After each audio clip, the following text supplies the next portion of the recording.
Good afternoon, everybody. How is it going? What is going on? Jumped in a little bit late today. I had a doctor's appointment. Gamer guy, what are you talking about? You just got here. Gamer guy says, "Lady, you're old." He says he hates females. He hates girls. Well, welcome, gamer guy. Welcome. So I had an appointment this morning. Wasn't sure if I was even going to do a show today, but there's so much going on. Couldn't wait. Couldn't wait. Like I said, this show is like yeah. This case is like a toddler. You can't take your eyes off of it. It gets away from you. It's absolutely insane. There's always something going on. And I'm just going to warn right now, this is going to be a hard show to do because in every case, it gets to a point where we have to talk about the families of the victims. Not accusing anyone, not saying that they're involved, but for one reason or another, we have to talk about them. It could be, well, in some cases, we have to talk about them because they are involved. We know that. And sometimes it's because they've become discussed a lot in the case, whether it's because they are talking to the media a lot or they're talking to a YouTuber. You know what I mean. Hang on, let me take care of something real quick. I'm just going to block gamer guy. He's not here for the case. He's not here to do anything but cause problems. This is crazy. This is just crazy. So first, let's see who's in here. Let's see who's in here first. Hello, Arlene. How are you, honey? Lauren made it in. Hello, Christina. Tiffany says, mods block gamer guy. I did. Hello, Natasha. Aaron Hicks, how you doing, my friend? That blonde 3 chick, exactly. With this, there's something new every single day. Every day. I think I'll have like something, what I want to talk to you guys about. And I'm like, oh, I'm going to definitely discuss that at 9 a.m. tomorrow. I wake up and it's a new day, literally, because the case is totally different. Hello, Magoo. How are you? Hello, Pebbles. Pebbles, I'm surprised you don't have an avatar like Pebbles from the Flintstones. I like your avatar, though. Hello, Nani. Leo girl made it in. Shep's on it. Shep is on it. Hello, Kamari. Hang on, I got to do something real quick. I got to give Kamari a wrench. I got to find it on my phone. She's in here somewhere, I promise. There we go. All right. So I put a video on the channel yesterday, and it's about a police chief in Washington, current police chief, and he was talking about a similar experience he had where the case took much longer because of interference. Let me put it that way. Because of interference. And I got a lot of comments from you guys.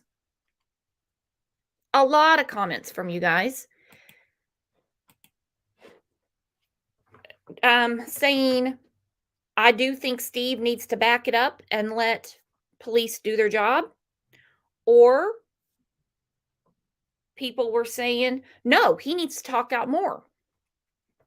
Like I said, it's going to be a hard show to do. Just bear with me because this is not in any way, shape, or form to disrespect or shut Steve up. I don't have that type of power either way, if you know what I mean. So anyway, bear with me because as people come in, I don't like to stop the show and tell them what's really going on. Anyway, and the link is pinned. So first, let me go to some comments, and we're going to start going through the happenings of yesterday. Who are all these trolls? What is going on? Good God. Something's in the water because this normally doesn't happen to us.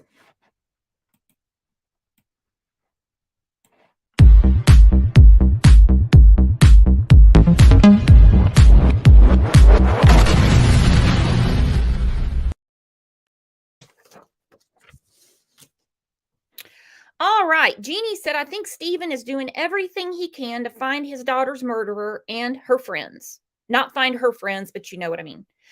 The thing is, the murderer could be watching when they are talking to the media. Stephen could have something that only the killer knows, like where Madison and Kaylee were sleeping.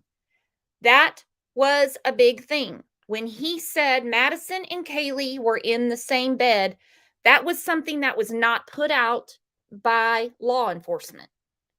She says this could jeopardize the case. See, only the killer knows everything, and when something is brought out to the media, sometimes it's not good. So let's talk about that for a minute.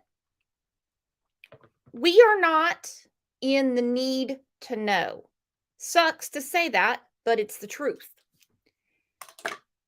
And some people would disagree, but the victim's family, they don't need to know either. I know that sounds crazy to say. Of course, they have every right to know what's going on with their child's case, with their loved one's case. But if it defeats the greater good, which is justice for their loved one, then it's okay to hold tight. It's okay to hold tight and them not know everything. Because without even knowing you're saying something wrong, you could say something wrong. If it's something that only the killer knows, then you don't let it out. Now, I'm not saying, this is just an example. I'm not saying that only the killer knows that Madison and Kaylee were in bed, that they were sleeping by each other. That's just an example. Also, her father is the one that gave that information out. The police didn't. It's much, much safer to not have many details. We're already talking about a serial killer. Okay? I don't mean serial killer like he's going door to door to door to door and everybody in the community is at risk. But I'm talking about he killed 4 people in one night. This is a dangerous person. This is a dangerous, dangerous person. Details, especially this early in the game, could be dangerous. Ya's daughter said, this statement will not be popular since the beginning, not long after everyone was demanding answers. You have 4 deaths, 4 lives to look into. Then you have 2 who were unharmed and their history to look into. DNA, data, tips, interviews, etc. The media has been a huge hindrance, in my opinion, wanting this investigation to speed up. They always do. Yeah.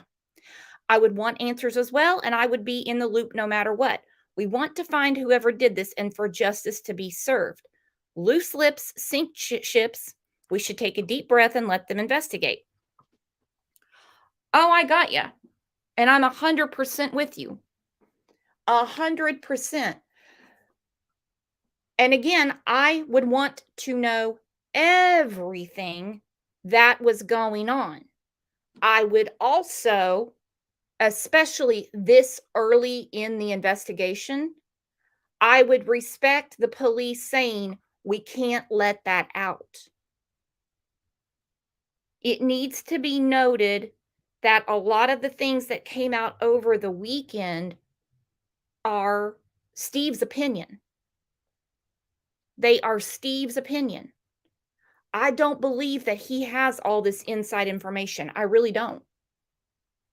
when he says Kaylee's attack was more brutal, I don't think when I mean, I've buried family members before. I've never been given a copy of an autopsy. We've always got a death certificate. So where is he getting that information that her attack was more brutal? Did Ethan's family say, did they give details? I don't think that he was allowed to inspect the bodies.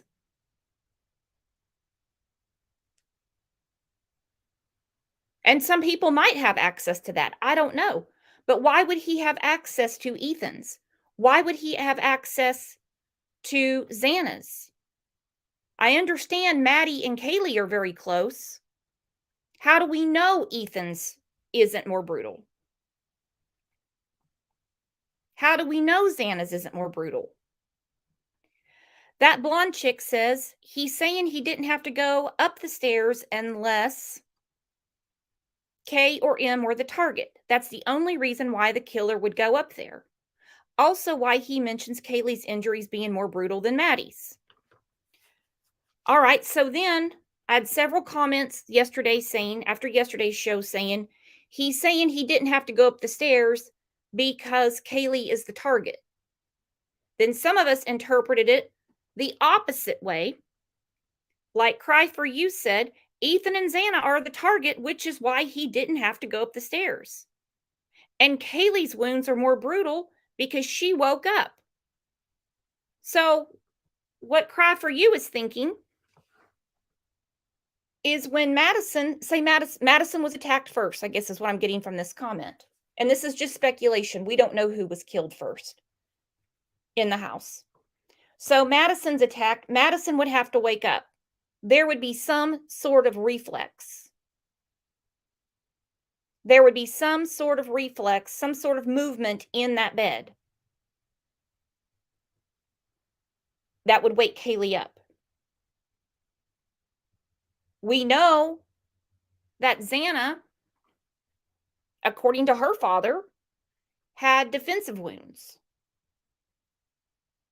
So how do we know Xana's is not more brutal? She fought back.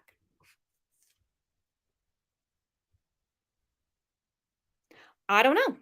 I don't know. So yesterday, City of Moscow, this was actually during the show. This was during the show that I did yesterday. Hang on, I got to take a drink of water. Okay. Moscow homicide update. This came out yesterday.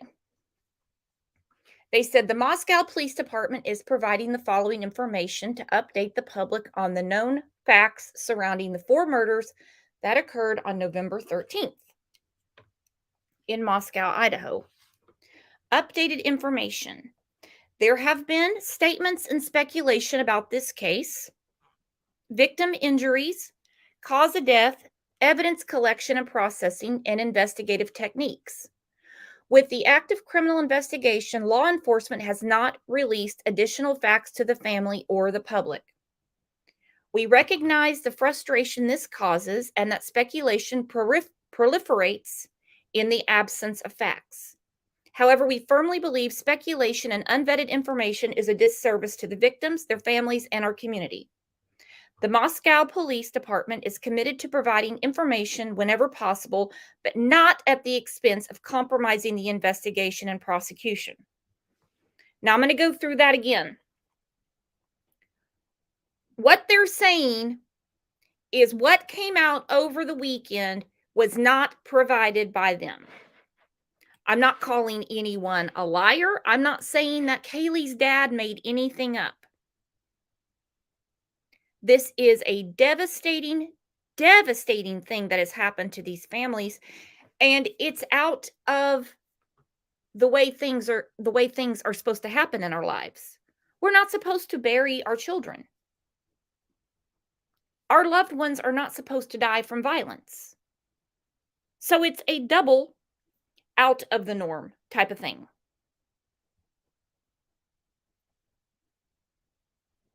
So for the police to come out yesterday, and they have not said anything since Well, they did a press conference the day before Thanksgiving. Then they had that last week where they said, oh, the house could have been the target. There have been statements and speculation about this case, victim injuries, cause of death, evidence collection and processing, and investigative techniques. With the active criminal investigation, law enforcement has not released additional facts to the family or the public. So, what they're saying is what we have been told, unless it came from them, might not necessarily be true.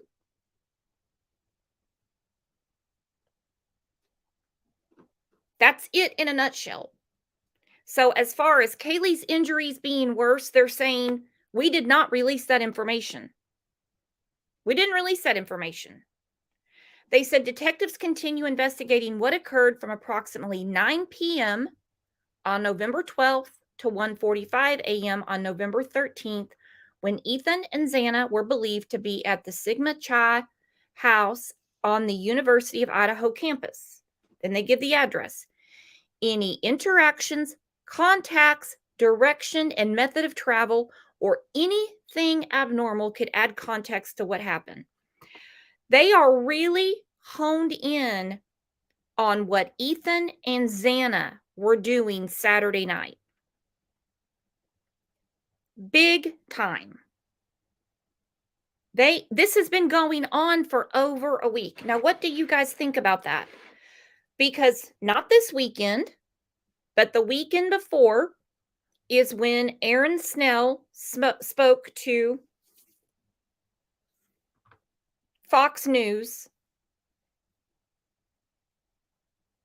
and said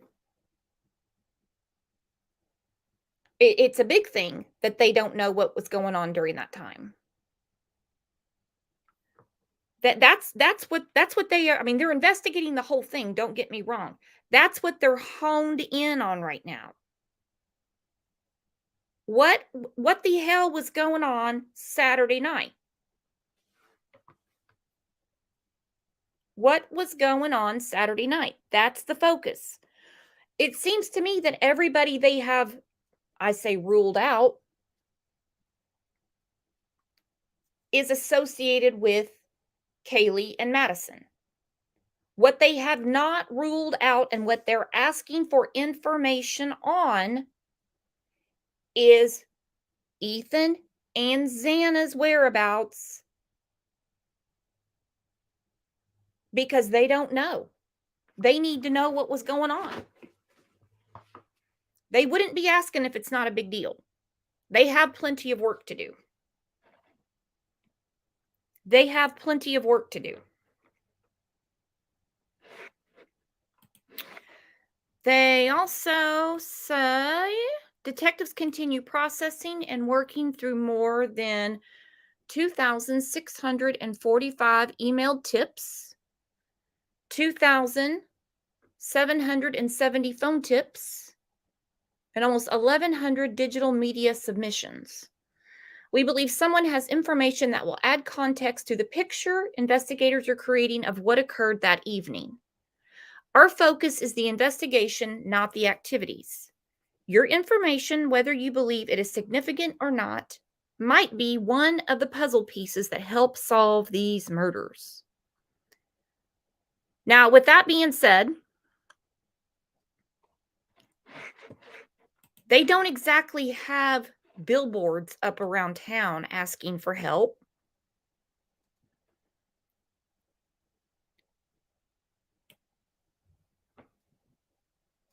And there's no reward offered. And you guys know, if you've been following for more than a minute, you know I don't care about rewards. I don't care about those rewards. I might change my mind in this case because rewards for college kids, considering the age, the maturity, and well, money, might get somebody to talk. So it's just my opinion that I'm gonna move that. Steve's big issue might be more with the university than with the police. Because the police, investigators, FBI resources, they're not big to share information, period. We see it in every case. Every case. If you follow a case to the end. I know most people, I mean, a lot of people fade away in these cases. They lose interest, so they wouldn't know. But stuff comes out. If you get to the end of the case and they basically put it all out in front of you, you're thinking, damn, if I'd heard that 2 years ago, that would have been nice. Of course, it doesn't work that way. Steve has mentioned the university a couple of times, and I get his frustration. I get his frustration. We're coming up on Christmas. Spring's coming up. If kids have not picked out what university that they're going to go to, they're definitely going to be hitting it hard in the spring. Nobody wants to drive up into a community where there's billboards everywhere looking for information on 4 murdered students. It's not a good look. And I guarantee a couple of weeks ago, when whoever that dude was that was going around town taking down the posters that have the tip line on it and didn't get a ticket or anything, it's probably could have been from the university. I'm not saying an employee, but doing it on their behalf.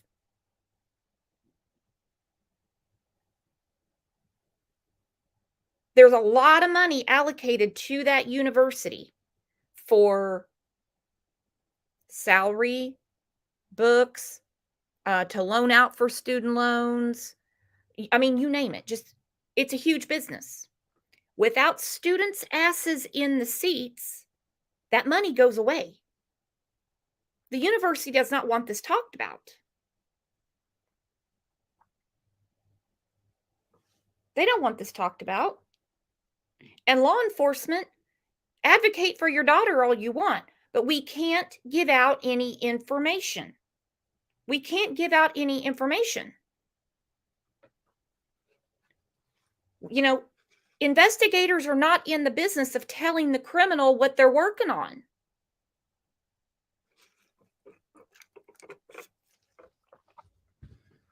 It doesn't make any sense. Hey, this is what we're planning to do tomorrow, Mr. Criminal. Hey, Mr. Mass Murderer. We already talked to Steve and all the other family members, but we want everybody else to know too. This is what we plan to do tomorrow. No. No, they don't do that.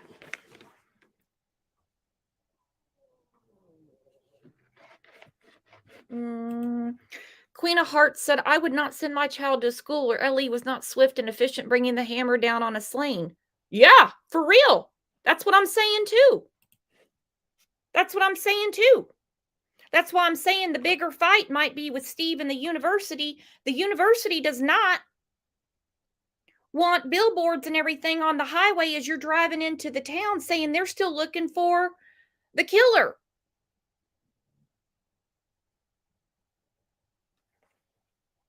They're still looking for the killer. Nobody wants to send their kid there then. We're on the same page, girlfriend. Okay, so in the last hour, this came out on News Nation. Give me just a second.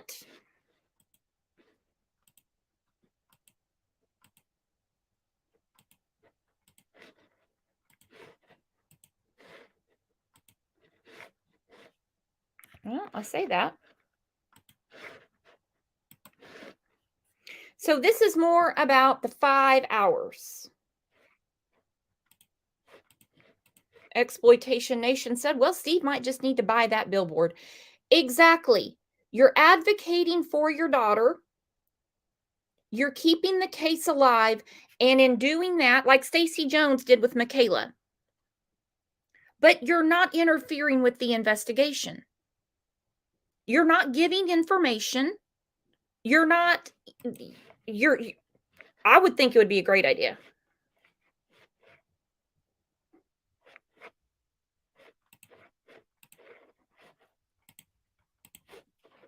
Just me.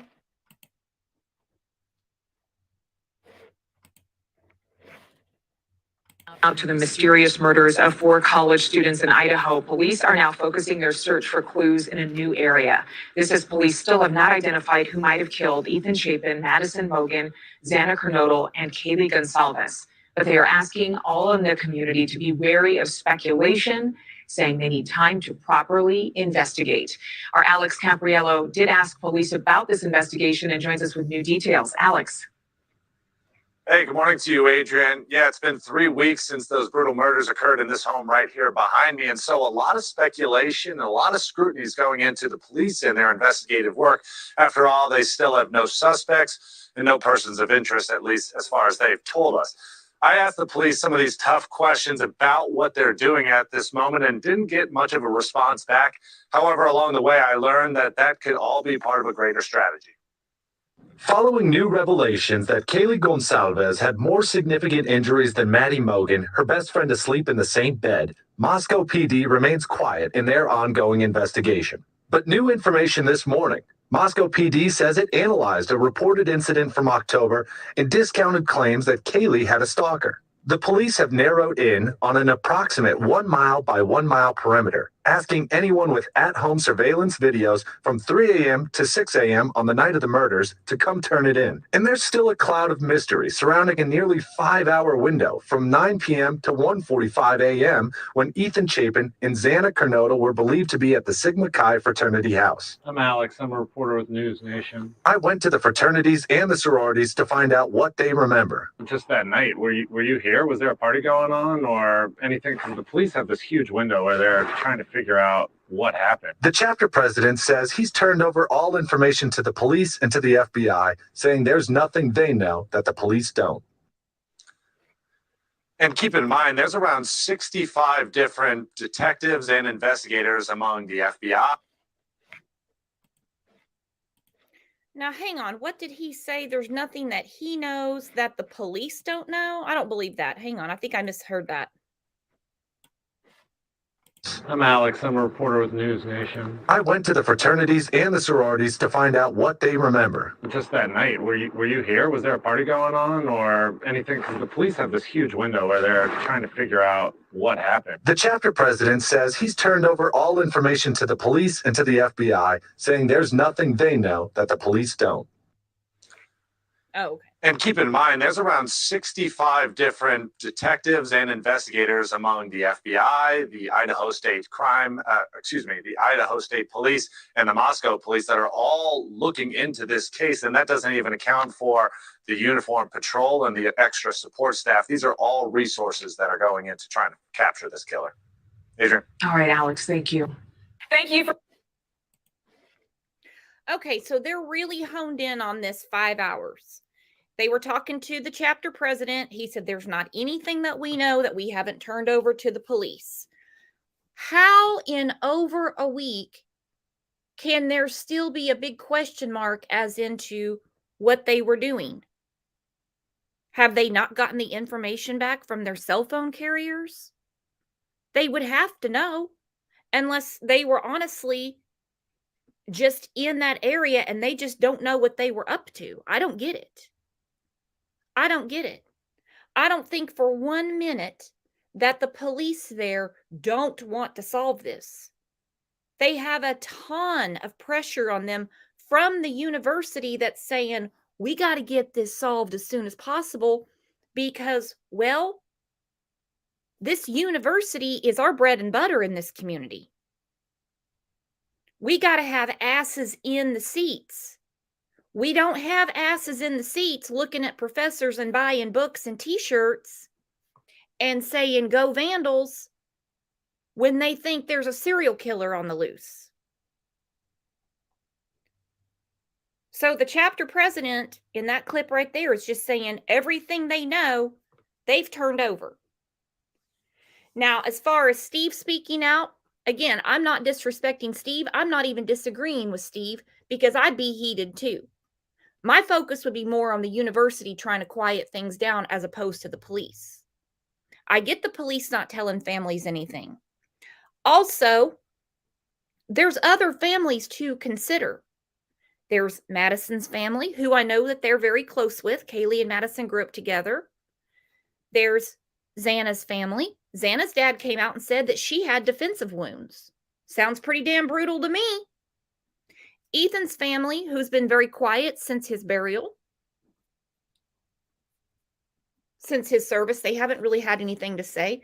And let's not forget, Ethan's siblings still go to that school. Ethan is a triplet. Now, it's hard to imagine, probably impossible to ask, how would you feel if your child was in that house and you just want to trust law enforcement and let them do their thing and figure out as it comes out, yet another parent is speaking to Fox, News Nation, CNN, Good Morning America, Inside Edition? Would you not be like, hey, you could be messing this up for my child? You could be messing this up for my child by speaking up so much about yours. It's just something to think about. I don't know these people.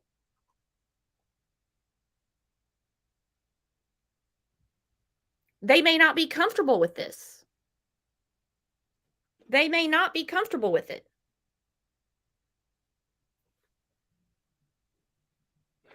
Annette said, if I was Ethan's dad, I'd transfer my kids.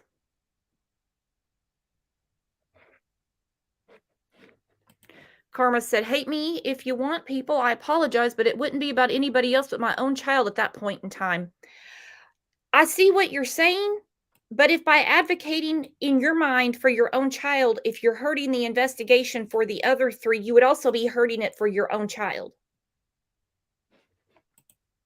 So when Moscow police came out yesterday and said this, I have to read it because it's on the Facebook. When they came out and said there have been statements and speculation about this case, they gave examples: victims' injuries, cause of death, evidence collection and processing, and investigative techniques. They said with the active criminal investigation, law enforcement has not released additional facts to the family or the public. So they're saying what's being said on these TV shows didn't come from us. That's their own opinion. That's their own opinion. They're putting out their own opinion. They didn't get that from us. We didn't release anything to the family. Kind of crazy. It definitely is. All right, so the New York Post put out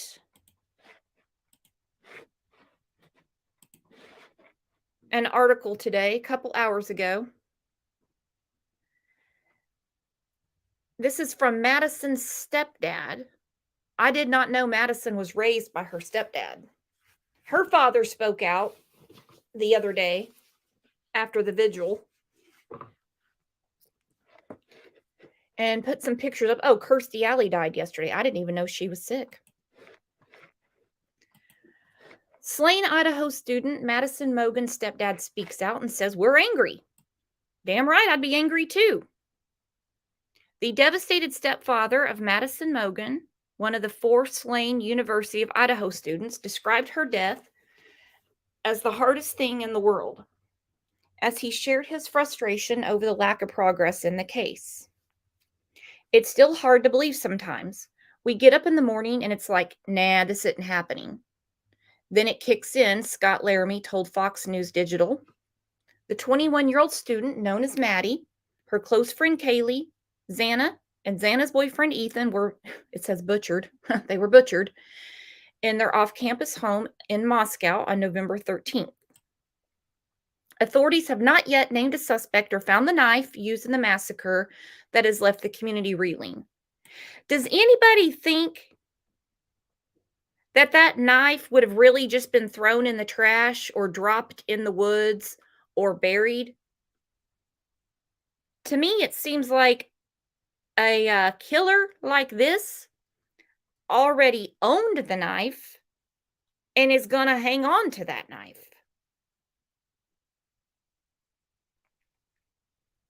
I don't think they're going to find that weapon until they find the killer. Authorities have not yet named a suspect or found the knife used in the massacre that has left the community reeling. Laramie said police told him they have no leads nearly 3 weeks after the shocking crime. They've got tons of tips. All right, so this is Jake Schreiger and his girlfriend Maddie. One of the 4 slain. We know that's Maddie. So that's her with her boyfriend. Cute couple. We haven't heard from him. I'm surprised. Her stepdad says they update us every day. We ask them to check in with us whether they have anything or not. We're angry. Anybody would be. I'm just hoping they come up with something sooner than later. I just would like to have justice for these kids, is what he said. Maddie was raised by Laramie, whom she called Dad, and her mother, Karen. We love her and we miss her, and it's the hardest thing in the world to try to figure out how to live without her, a tearful Laramie told the news outlet. It's the hardest thing to imagine right now. On Friday, Mogan's boyfriend, Jake, also broke his silence about losing her. She was the first person I talked to every morning and the last person I talked to before bed, Schreiger said at the vigil held in Post Falls, Idaho. She was the person that I loved the most. He's all broken up. He's having a hard time dealing with this too. Those two, they were really good together. They really clicked. So I guess we did hear from the boyfriend. I did not realize he spoke at the vigil.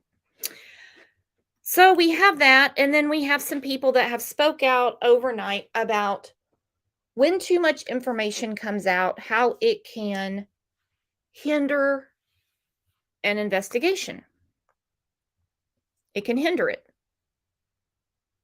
And this is just a conversation. This is not beating anybody up. This is not saying that any family member should not speak out and advocate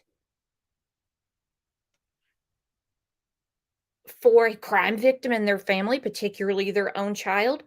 This is just food for thought and something to think about.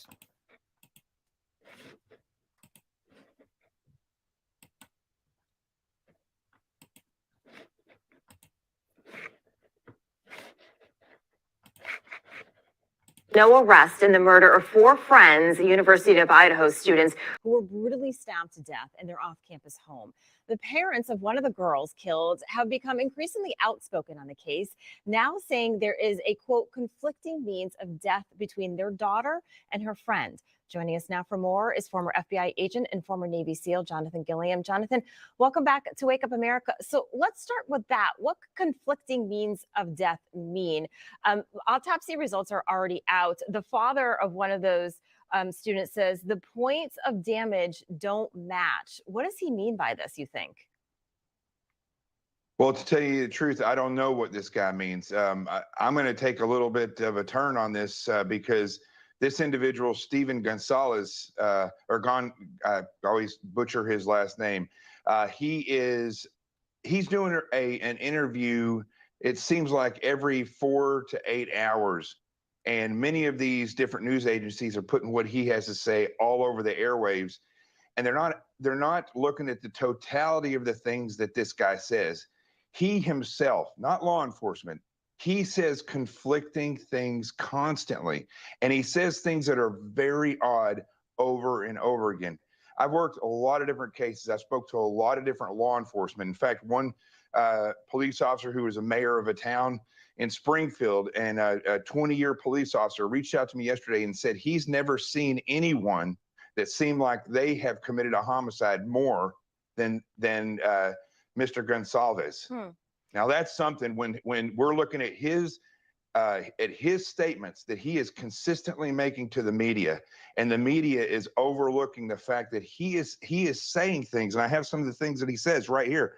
He says that nobody in the room, that it was fast and nobody suffered. Right? Yeah, There's been no report that? on this. He's also said that he's just going to say it. This is a quote from Kaylee's dad. I'm just going to say it. It was leaked to me. I earned that. I paid for that funeral. I sent my daughter to college. She came back in a box. He went to when they had their service for all the 4 slain and made jokes and talked about the lighting. I mean, this individual is bothering me and many people very much. And if at the very least, he is causing law enforcement more problems, I think, than anything else. Yeah, again, it's definitely confusing. I've heard him on these interviews say those things. Jonathan had read that. You wonder if he's a parent and grieving, if that's what he's going through. But definitely interesting. He also said something that caught my eye, that the killer chose to go upstairs. So, want to remind our viewers of the home. So it's a 3-level home. The main entrance is actually like the basement area, and then you go up the second floor. That's where a couple of the bedrooms were, and then you go to the third floor where there were other bedrooms. So he's saying, this father, that the killer went up that second floor and went through the sliding glass door. Have you heard any police reports saying that that was how the killer entered the home? We've heard no definitive police reports that say that. Although I do believe that is correct.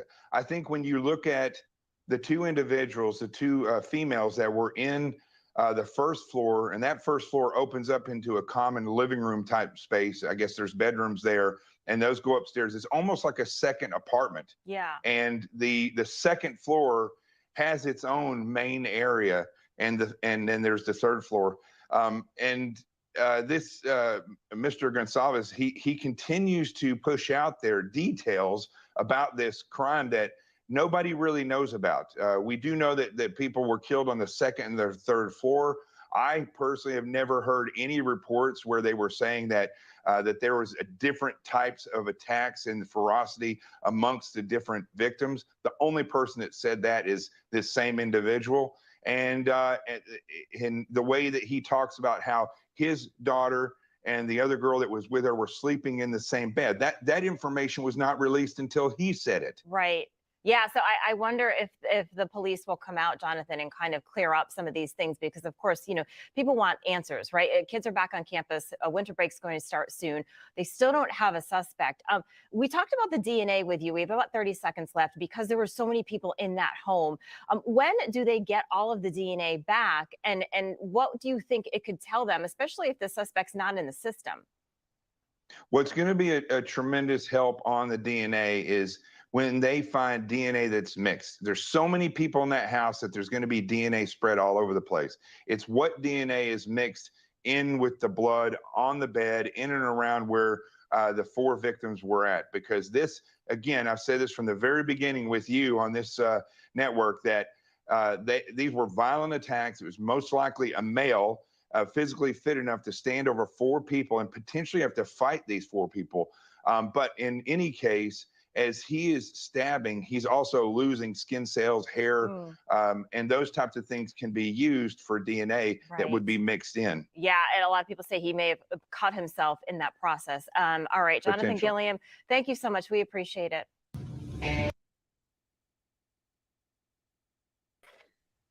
I cannot believe he said what he said. I don't believe he is saying, now, mind you, he's just weighing in. He's one of the experts that comes on TV and talks about the case. And I'm sure there are people in law enforcement that are saying, oh my God, I can't believe what the dad is saying. I can't believe what the dad is saying. Now, had he not said the whole Steve is acting like a suspect thing, what he said might weigh in on people. He should not have said that. In a way, I agree with my hooves that said this sounds like a dirty trick to shut the dad up. This sounds like it's a very dirty tactic. He, tell it, Jane. I don't know who Jane is. It seems like a very dirty tactic. But then he had really good points. See, the good points were lost by what he said when he said the dad is acting like a suspect. Now, the point is, if anybody else had said these things, who's not the dad, we would have been screaming, that sounds suspicious.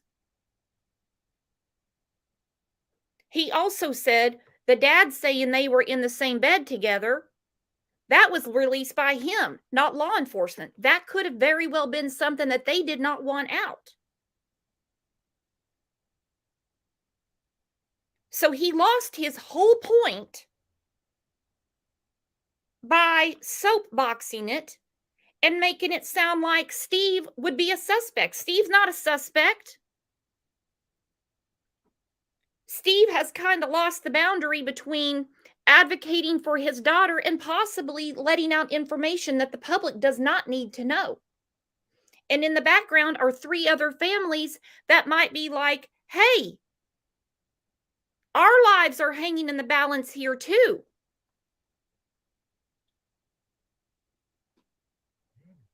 I want justice for my son. I want justice for my daughter. I want justice for my daughter.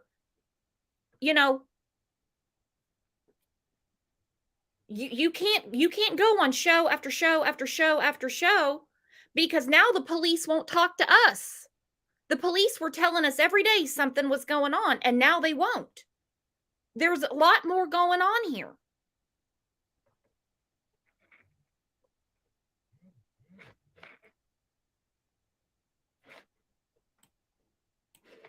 Paula said law enforcement probably told the dad they were in the same bed. I'm sure they did, but they didn't tell the public. So it's not good for him to release information to the public unless they say to. I think somebody has reached out to Steve and said, you might have said too much, because on Fox and Friends Sunday morning, he said there was something that he wanted to say, but he was told that he couldn't. So obviously somebody had gotten a hold of him, I'm just guessing, overnight and said, look, talk all you want. Advocate for your daughter. Talk about what a great girl she was. Talk about what a hard worker she was. Any facts about this case, you're making it really hard. That could have been a real conversation.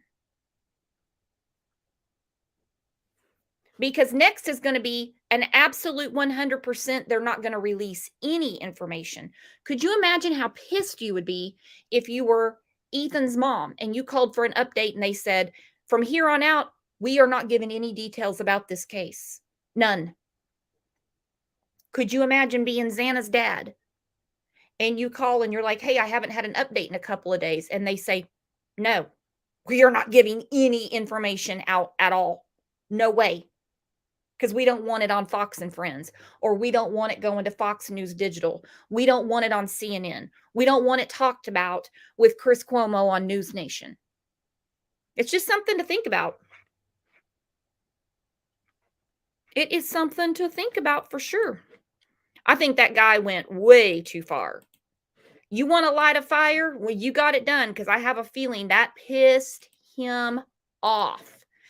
Because it seems like a lot of networks last night were booming all about Steve. Has Steve done too much? Has Steve said too much? I guess Steve has a private investigator. That's good. I think he needs somebody on his team that can navigate him and explain to him that this is the way it works. This is the way it works. They can't give you information because it could be the smallest little detail that you slip to your wife and she thinks it's no big deal and she says it to someone else.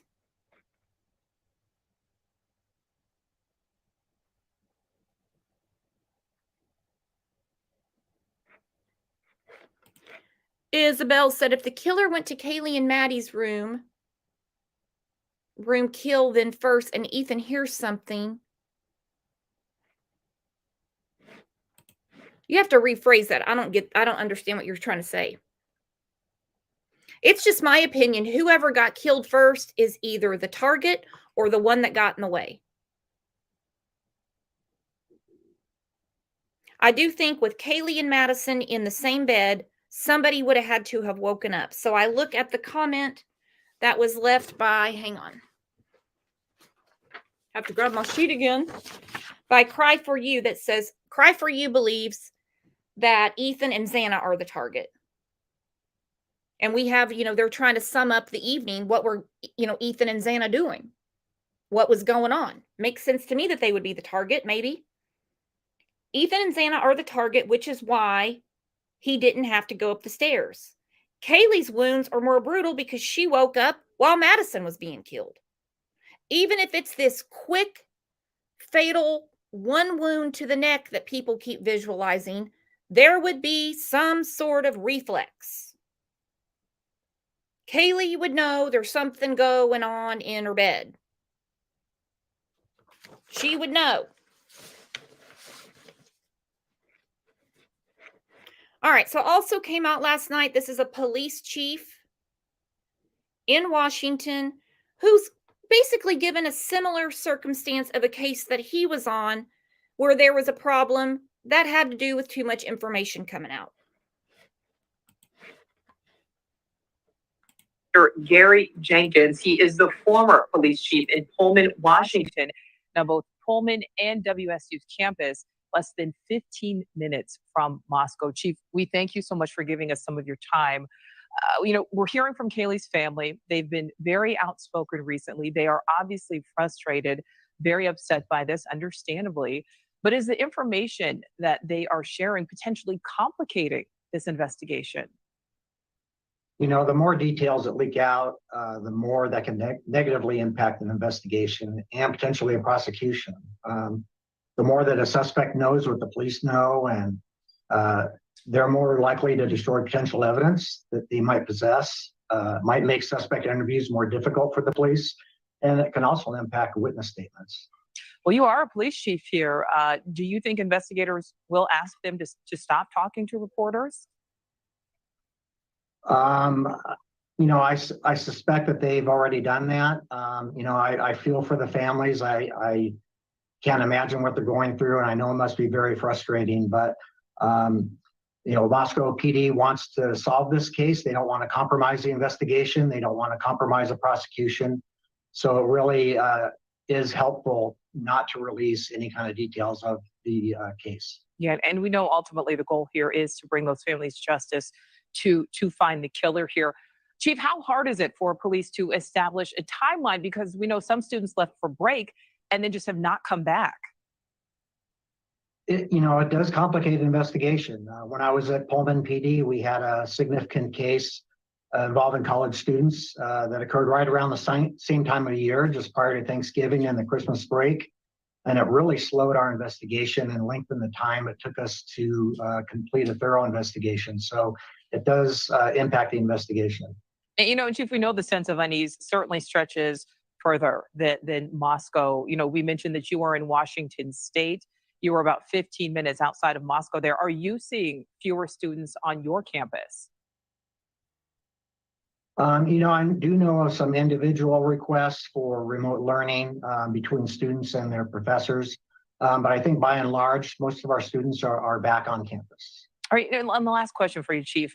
Do you have any concerns about how this investigation is proceeding at this point? I have the utmost respect for the abilities of Moscow PD. We're very close here.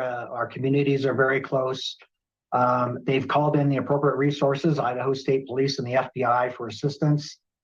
So I'm confident they're conducting a competent and thorough investigation. All right, nobody really needed to hear what he thinks of the investigation. He's just giving a comparison. Another case that he was on, it was also a college case. I don't know what it is, but anyhow. And he said with too much information coming out, it kind of sidetracked the investigation. So while we want to know what's going on and the families want to know what's going on, the end result could be not crucified. I was reading somebody's comment, could be compromised. I'm not saying that they're never going to solve it, but don't you want it solved sooner as opposed to later? Because you're also looking at the community that they live in. Who the hell would want to live in a community where 4 people, there was a massacre, and that person is still out on the loose? You wouldn't want to do anything to hinder that.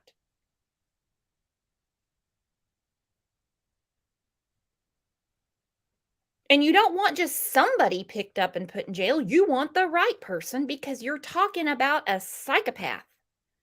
This is somebody that a total slaughter in one house in one night. Just Me said, at Miranda, yes. What did Miranda say? Let me find it. By the way, the link is pinned if anybody wants to come up. Oh. Yes, it's about the potato chips from yesterday. It's my mouse, it turns out. When I click, you guys can hear it. But then I would have to mute my mic to click around, and, well, I guess I could get another mouse. I don't know. I do think in these cases when stuff comes out that shouldn't come out, rumors they can get around, as long as the rumors aren't coming from law enforcement. And also, I agree 100% with Steve, with his wife, with Xana's mom, when they say, I think you cleared people too fast. Everybody keeps talking about hoodie guy, hoodie guy, hoodie guy. Well, they don't think hoodie guy has anything to do with it. Now, that doesn't mean in 2 or 3 days they don't turn around and say, well, now that we have more evidence, so these are the people they think are not involved. We do not believe the following individuals were involved: the 2 surviving roommates, the male seen in a grub truck video circulating on the internet, a private party who drove Kaylee and Madison home, any of the individuals who spoke to the dispatcher on the 911 call. We're also aware of a male whom Madison and Kaylee had called several times the morning of November 13th, and we do not suspect that individual. Detectives have canvassed the neighborhoods looking for evidence, physical evidence, video surveillance, and they've contacted numerous residents to see if anybody may have seen or heard anything. Queen of Hearts says, but who is the private driver? They have not said who the private driver is. They have not said how many kids showed up to the house for them all to collectively call 911. And they said that the person that's in the video at the food truck, they don't think is involved. They don't think that the 2 roommates that slept through the murders, they don't think they're involved. They just got done processing the house. I don't know if this is some sort of tactic of theirs, but basically everybody they're clearing clears anybody who's in involvement with Madison and Kaylee. If you think about it, they were the ones at the food truck. So the person in the video from the food truck, hoodie guy, they say they don't believe he's involved. That would be in relation to Kaylee and Maddie. Then they say the 2 roommates, well, that's in relation to everybody. Then they say the person that they were trying to call, which would be Kaylee's ex-boyfriend, he's not involved. That's in relation to Kaylee and Maddie, Kaylee specifically. So that leaves us with Xana and Ethan. Then it came out last night. They were talking about Kaylee's stalker. They said there was a couple of guys that were, not bothering her, but they were, I think it was at a store somewhere. Followed her out, trying to talk to her. They've talked to those guys. They have nothing to do with it. They've talked a little bit about the stalker. They don't believe there is a stalker. Here, hang on. This is about the stalker. We have heard mention that Kaylee stated she may have had a stalker. Detectives have been looking into that, and to this point have been unable to corroborate the statement, although we continue to seek information and tips regarding that report. All right, so they're still trying to figure out if that was a couple of weeks ago. Kaylee's dad spoke about the stalker and just said they're pretty girls. Everywhere they go, they would get attention.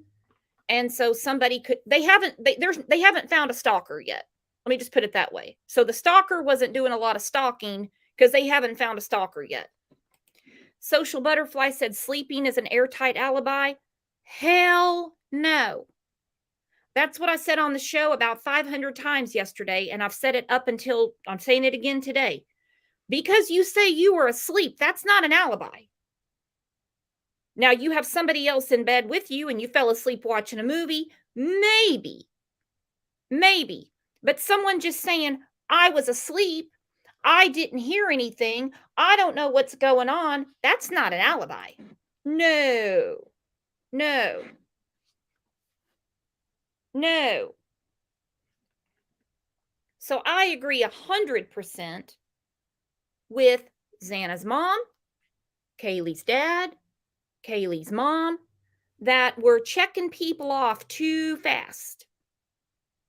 If you haven't even had time to process the murder house, how have you had time to rule these people out?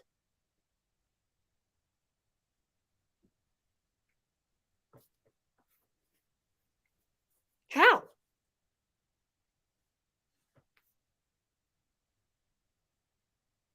There's no way. That's crazy.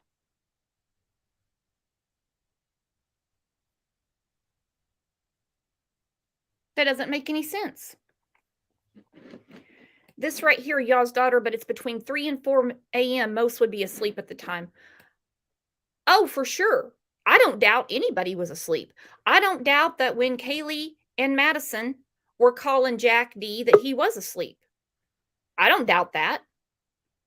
Because either he was asleep or he didn't want to have a 2:30 in the morning argument with an ex. He could have just been ignoring her calls. You call me at 2 or 3 in the morning, you're probably not going to get an answer. Not going to lie, you're probably not going to get an answer. Let's see what Natasha has to say. What's going on, Natasha? Not a whole lot. Hold on, let me mute that one thing there. Is that better? Not Yeah, a whole lot. Hang on 1 second. Social butterfly sleeping through 60 rings. I doubt it. Well, it wasn't 60 rings. And like I said, he could have been ignoring his ex-girlfriend at 2, 2:30, 3 o'clock in the morning. He could have not have wanted to talk to her. Yeah, we're talking about the Jack, the Corey dude, right? The ex-boyfriend. Yeah. Is that the one? No, I was saying before we got started on the live earlier, this video I shared earlier in the Discord. We don't talk about other creators on here. Oh, okay. I'm sorry. It was really informative. The video was. So what do you think about the case where we're at right now? Huh? So what do you think about the case where we're sitting right now? Where we're sitting at right now, and from what was tweeted just probably just a little bit ago, they said they're searching within a 1 square mile radius. That Jack dude, the ex-boyfriend, he lives like you can see the side of the house from his apartment, the ex-boyfriend's apartment. Hold it, Jack. You're talking about Jack D? Yeah, the ex-boyfriend. Yeah, he lives like real close to there. And I mean, where I'm at right now with it is that I feel like it's him. And the celebration of life, he showed up. And do you remember the movie Fear with Mark Wahlberg in it and Reese Witherspoon?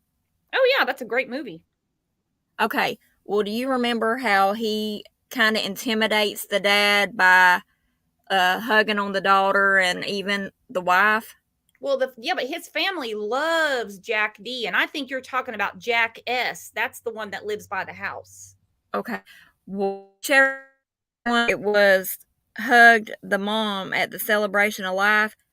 His eyes on Steve the whole time, and whenever Steve turned around and seen the dude hugging his wife, yeah, the Jack dude, whatever, he still had not took his eyes off of Steve. It's just gave me some weird vibes from then on, and it's just wow. But yeah, Jack and Jake both lived together in that house. Now, is that confirmed? Because that's a lot of rumors. Some people say that's not true. Well, I mean, I don't know if it's confirmed or not, but I'm guessing it is. It's just what I've seen in this video. Well, pretty much everybody lives nearby. It's a small community. They all go to school together. Yeah. And the way that even how the ex-boyfriend would have gotten out of the house without anyone knowing was even amazing, because it's just, I don't know, it's just, I think it's the ex-boyfriend, and I think they cleared him too soon. Could be. I mean, just because they say that they don't think someone's involved, they said that right out of the chute. I said right out of the chute. But they waited to do a press conference. This happened on a Sunday. They did a press conference on Wednesday. Okay, understood. They weren't prepared. And they weren't prepared when they did the press conference. And at that press conference, they said, this is targeted and isolated. Those were their words. Right. Then last week, they said, well, there was a miscommunication between us and the DA. The house could be the target. So it seems to me the first 3 weeks, at least, they were sort of putting information out as they came across it. And I think now they're not going to say a word at all until they know something for certain. And even that something for certain, they may not say anything now. Right. And now you got Dad all upset and fired up because he's, and he really got fired up after the celebration of life. I mean, if I'm wrong, please correct me, but that's really whenever he started going off big time, was after that celebration of life. And I believe he probably seen right then in that hug that something wasn't right. Because I'm telling you, I got that Mark Wahlberg vibe off of that stare. But then they doubled down his words exactly. And he said that he thinks that they have cleared people too soon, but he said not the ex-boyfriend. They stand behind him 100%. This dad doesn't look to me like anybody that can be intimidated. Right. Well, I'm going to tell you from my experience in situations like that, because there's been times over the past going on 2 years now this month that I've had to play the part of acting intimidated just to, keep the integrity of the case from being blown, I guess you could say, even though ain't nothing been done on it. But yeah, he could just be playing that part, and he's finally had enough, because, it's been 3 weeks. And also, Jack S. is the hoodie guy. That's not the ex-boyfriend. Okay. I know there's a bunch of Jacks and Jakes and a bunch of Jays. So I know. They smoked a bunch of Jays and they got messed up and went on some crazy revenge thing is what happened. Sounds like. But Zach said these people could be cleared because they didn't have defensive wounds. That's been talked about a lot. Whoever was in that house, I still think somebody was in that house, laying in wait, waited for the house to calm down, then made their move. Right. I just, if Kaylee and Madison are the target, then I think he went up the stairs, killed them. Then as he was coming back downstairs, came across Ethan. I think Ethan would have been in the wrong place at the wrong time. Right. If 5 hours are so important and they're trying to backtrack and find out what was going on with Ethan and Xana they made an appearance at a party between 8 and 9 o'clock. So between that time and 1:45 a.m., I don't know how they know they got home unless the key code tells them what time they got home, or they're taking the word of the 2 roommates. I don't know how it's verified who got home at what time. I have no idea. Well, I know there's a police call that come through about 3 something in that field over there in between the fraternity house and the 1122 King. Disturbance of some sort. I'm not 100% sure. No, but, that wasn't for the house, and they didn't. Yeah, it wasn't. What I'm saying is the call was made in that field out there, like in between the fraternity house and 1122 King Road.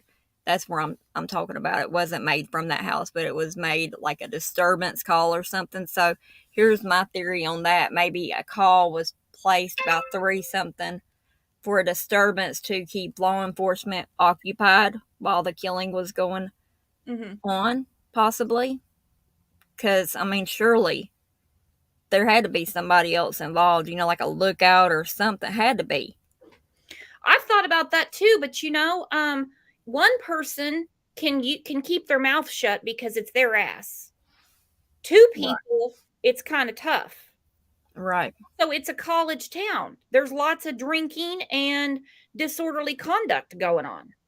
Right. I'm surprised it was that calm, but I think there was somebody in the house. They waited for the house to calm down. They went after their target and other people got in the way. But what I was saying is, I don't understand. I lost my train of thought. Why they are so honed in on this 5 hours if Kaylee is the target, because it's her parents. I mean, I guess. I mean, her dad said, I'll just say it. The means don't match. Her wounds are more brutal. And of course, the experts weigh in and say, well, that's what we've been waiting on. If her wounds are more brutal, then she's the target. So you wouldn't have to do anything to Xana and Ethan unless they just got in the way. Right. Or unless the killer was hiding, like maybe on the 2nd floor, possibly, or whatever. Isn't that where the sliding door was at? Was on the 2nd floor?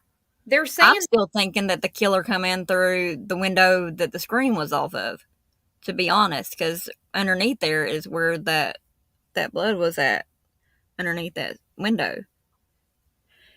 So, they're saying that the point of entry is the screen door, not the screen door, the sliding glass door on the ground level, which goes into the kitchen, which is floor 2.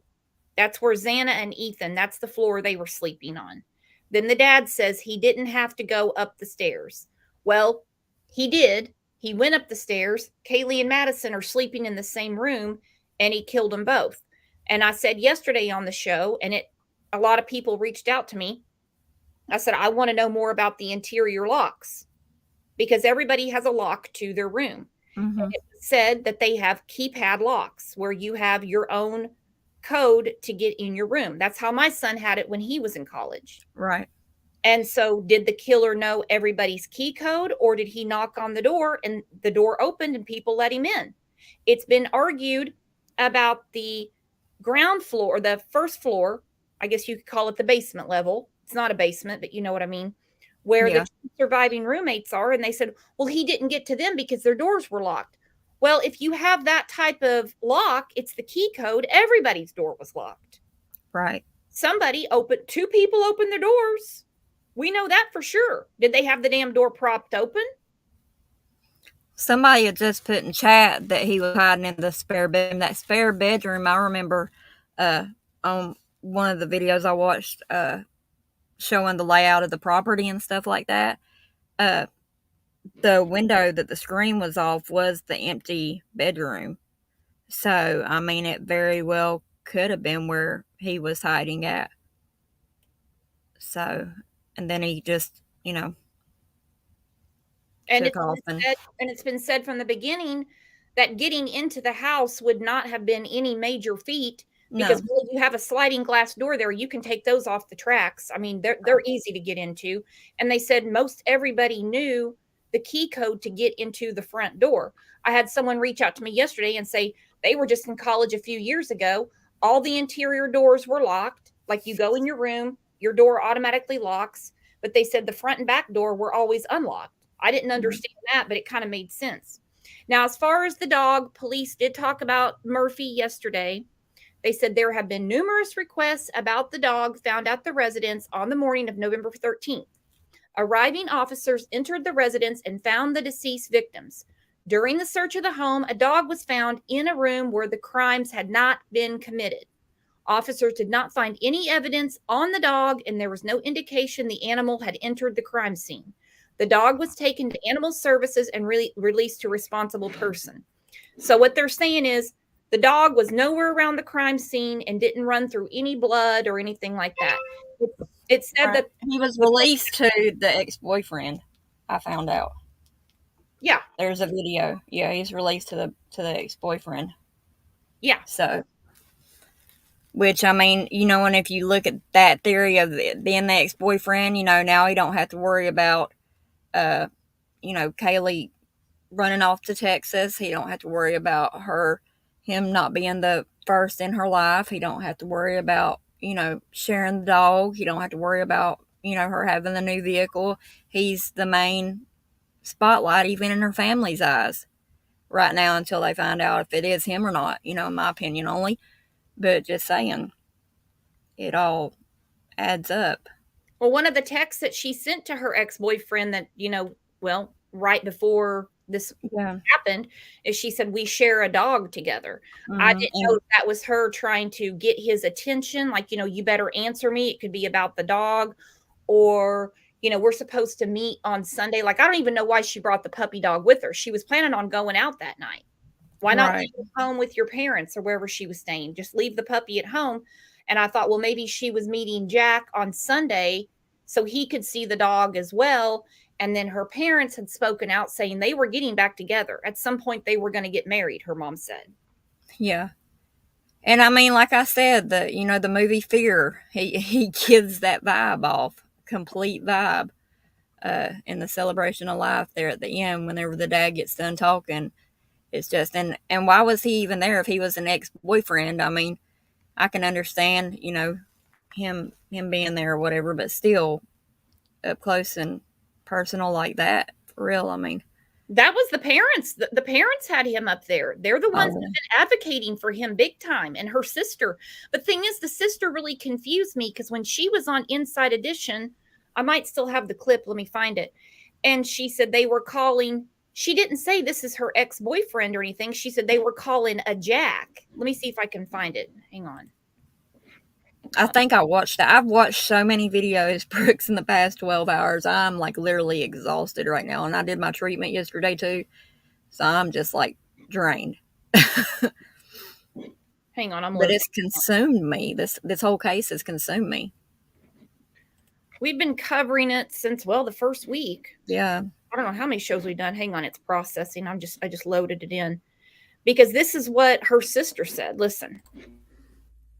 Isn't waiting for police. She's tracking down her own leads to find her sister Kaylee's killer. We're not getting any answers, and we're not going to settle for that. It was Olivia who found the potentially crucial video of her sister and Madison Mogan at a food truck just hours before they were murdered. She also tracked down their Uber driver. I found neighbors' Ring camera footage so that I can verify that the Uber driver took her home. She's also raising questions about why her sister called a young man named Jack multiple times the night she was slain. At 2:26 a.m., Kaylee starts to call Jack. Kaylee calls Jack 6 times between 2:26 a.m. to 2:44 a.m. Gosh, I give you a lot of credit. You're almost like a detective here, putting all the pieces together. I spoke with. I don't know why in that clip she didn't clarify who Jack is. She's calling Jack at this time. Why would it be odd for her to call her ex-boyfriend? Why would it be odd for her to call her ex-boyfriend? And as far as the sister, she was mistaken, because the police have already said that there was no Uber driver. It turns out it was like a sorority designated driver rideshare. I thought it was confirmed early on, though, that it wasn't an Uber. It was a private party. Yeah, it is a private party. That's what I just said. It's like a designated driver sorority thing. So she's mistaken in that. I just was very confused by the clip when she's calling Jack and doesn't say, well, this is her ex-boyfriend. Maybe the sister isn't big on Jack. I don't know. I mean, what I've heard in interviews since then, she could be following mom and dad's lead by saying he's the best thing since sliced bread, and we were hoping for a wedding soon. Right. Well, Madison's boyfriend, his name's Jake, right? Jake, I believe, right? Isn't Madison's ex-boyfriend's name Jack or Jake too? Jake. Jake, okay. I don't understand that. They're just like, but weren't they both calling Jack? Yeah. And see, that kind of gets me right there because, you know, drunk dialing I get, but why egg it on, you know what I'm saying? Unless she heard something, like I think we touched on that yesterday, unless they might have heard something and they kind of got spooked and, you know. But see, But would you call him? Would you call him or would you call 911? Because my thing is, that doesn't make any sense to be calling him in like some sort of panic call. Some people have described it. I'd be calling 911 if there was a murder going on downstairs and they did hear that, which they wouldn't have heard at that time anyway. And it's kind of like girls do this sometimes. Some girls, I'm not saying everybody, um, he won't answer for me. You try calling from your phone. He doesn't know we're together. You try calling. Maybe he'll answer if you call. He's ignoring me. right. To be honest, in my opinion, from my experience and how law enforcement in my area handles cases with murders, I'd probably call my closest guy friend or my ex-boyfriend, to be honest. Or yeah, I probably would, because law enforcement or so, they it's been almost 2 years this month whenever it started with mine, and it's went cold as the ice cube. So And that could be it too. Some people don't want to call the police. They're like, hey, we think something's going on around here. Can you come over? Well, he didn't answer. It seemed to me her having a Madison call was he won't answer me. Maybe he'll answer you type of thing. right, that's how me and my best friend do. So with my boyfriend that I have now. So because if he don't answer for me after like the third time, I'll use her phone or have her call. And they But had Ethan right there in the house. Ethan and Xana were home before them, I believe. Yeah, Ethan and Xana, they had Ethan in the house. yeah, I think the timeline showed that they got home. Oh, hold on a second. It showed that they got home before Kaylee and Madison did. Yeah, so if there was something weird going on in the house, I would think they'd be like getting Ethan. Right. Not calling wormy ass Jack to come over. But it's weird too to me also, and it's sad. It's really sad, and it's a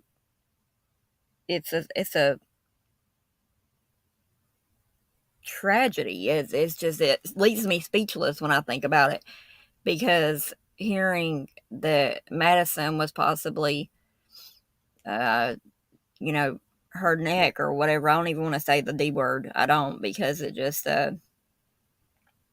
I broke down bawling when I read that comment this morning on that video I watched, talking about Maddie's manner. And, I could understand if, they're asleep and the killer's killing your best friend beside you and you raise up and all of a sudden, I could understand how that happens.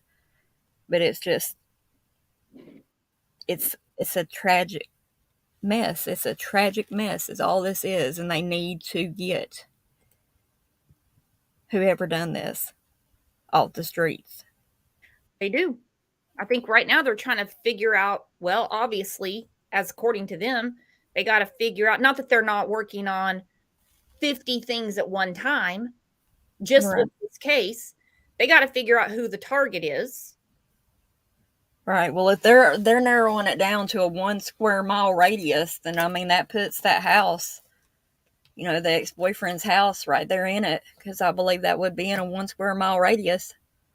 So they might be, getting ready to narrow it down and lock them up. I hope.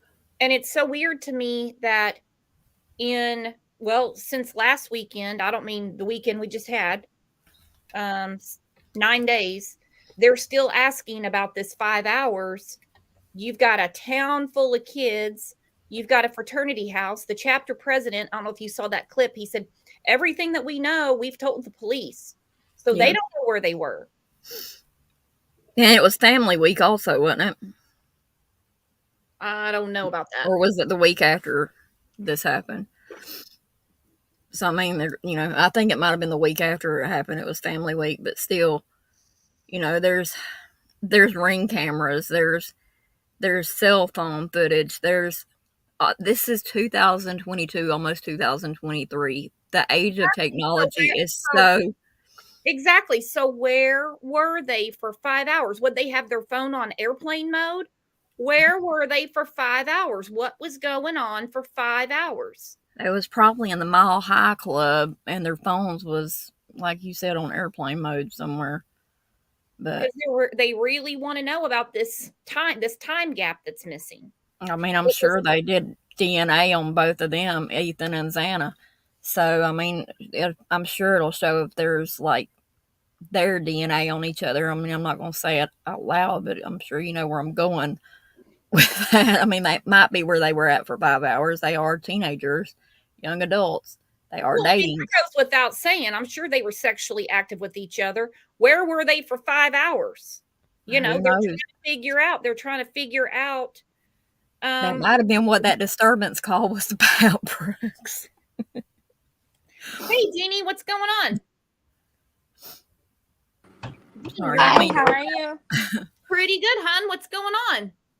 Not much. Not much. Hey, I have a question.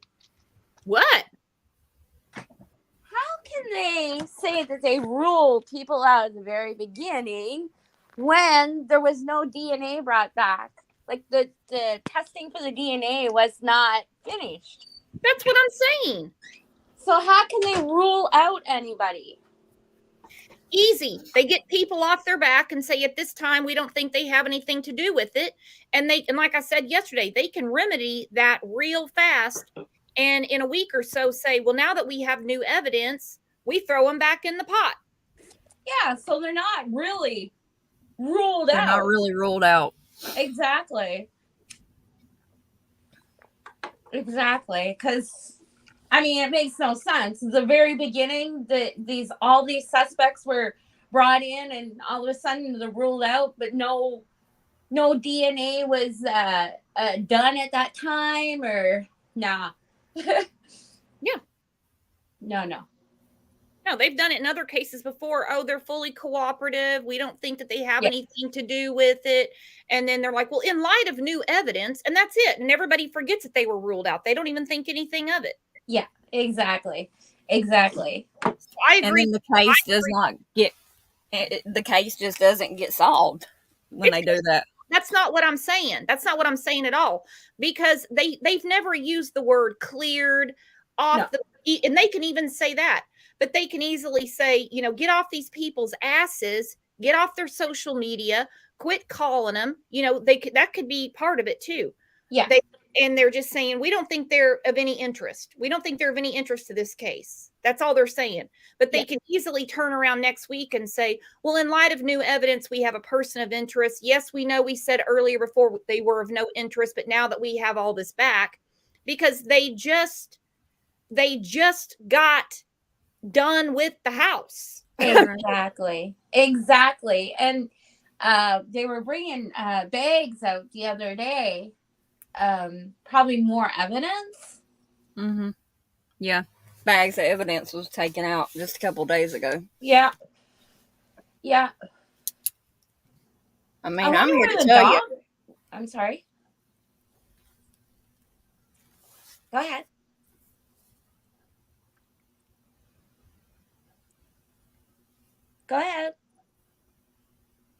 Uh-oh.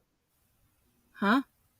You were saying something and then you stopped. What were you going to say? I was just going to say, I know firsthand how cases can go, you know, from being actively, you know, searched and investigated and things like that, and then just wiped off like accidental or suicide or things like that. And even had the coroner say, I've got a desk in my file, or a file on my desk from at least over 20 cases that should not have been ruled as accidental or suicide. Well, there's no way in hell this is going to be ruled an accident or suicide. They're actively looking for a killer. Well, I know I had seen somewhere where somebody was trying to say a murder-suicide. There ain't no way in hell. No way. There was no murder weapon left at the crime scene, so there's no way it could be murder-suicide. Unless the dog ate the knife.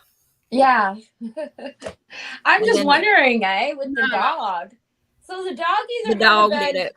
downstairs with the roommates or in another room altogether away from the crime scene. I'm telling you, somebody lured that dog off before. The perpetrator had to have lured that dog off. What do you into mean? that. What are you talking about? I just read what they said. They said while the dog was in the house when officers arrived, it has not been determined where the dog was physically located when the murders took place. They said there have been numerous requests about the dog found at the residence on the morning of November 13th. Arriving officers entered the residence and found the deceased victims. During the search of the home, a dog was found in a room where the crimes had not been committed. Exactly. Did not find any evidence on the dog, and there was no indication the animal had entered the crime scene. The dog was just in another room. So Well, I'm either glad. in this See, I spare hadn't seen room, that yet, but I want a dog whisperer on the scene ASAP. I'm just saying. either in a separate room or the spare room or downstairs with the roommates. Right. Probably downstairs. It sounds like down. I believe I heard down. What's going on? Mean what you say? Nice to meet you.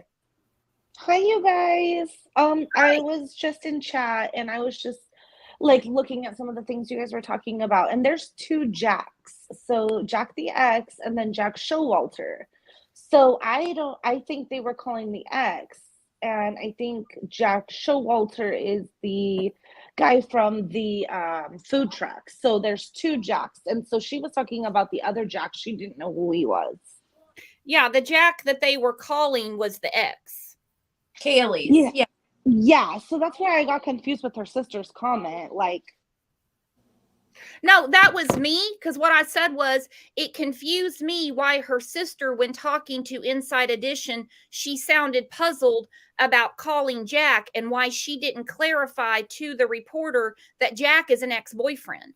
Because everybody, this was weeks ago, they were going, who's Jack? Then we find out Jack's the ex-boyfriend. Unless they edited that out, I don't know. I just thought it was odd that she didn't clarify that he's the ex-boyfriend. I mean, we've known for weeks that he's the ex-boyfriend. well, I was wondering if she compared their phone records or their phone numbers on the phone bill, and she realized that they weren't calling Jack the ex-boyfriend and that maybe they were calling Jack from the food truck.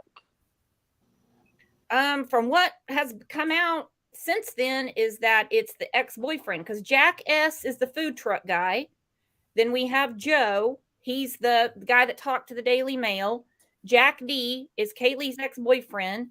Then there's another Jack. His last name starts with a K. That's the one that the Venmos were going back and forth between him and Madison's boyfriend. Between him and Ethan. And then there's Jake, that's Maddie's boyfriend. Then there's Jeremy and all his DNA that lives across the street. That is so many J's. That is not even funny. Who was also home sleeping at the time of the incident. Jeremy's a whole nother story. I don't think he's involved, but he definitely, I think maybe he's going to try to write a book. I think something's going on with Jeremy that he's going to try to pull later. Himself.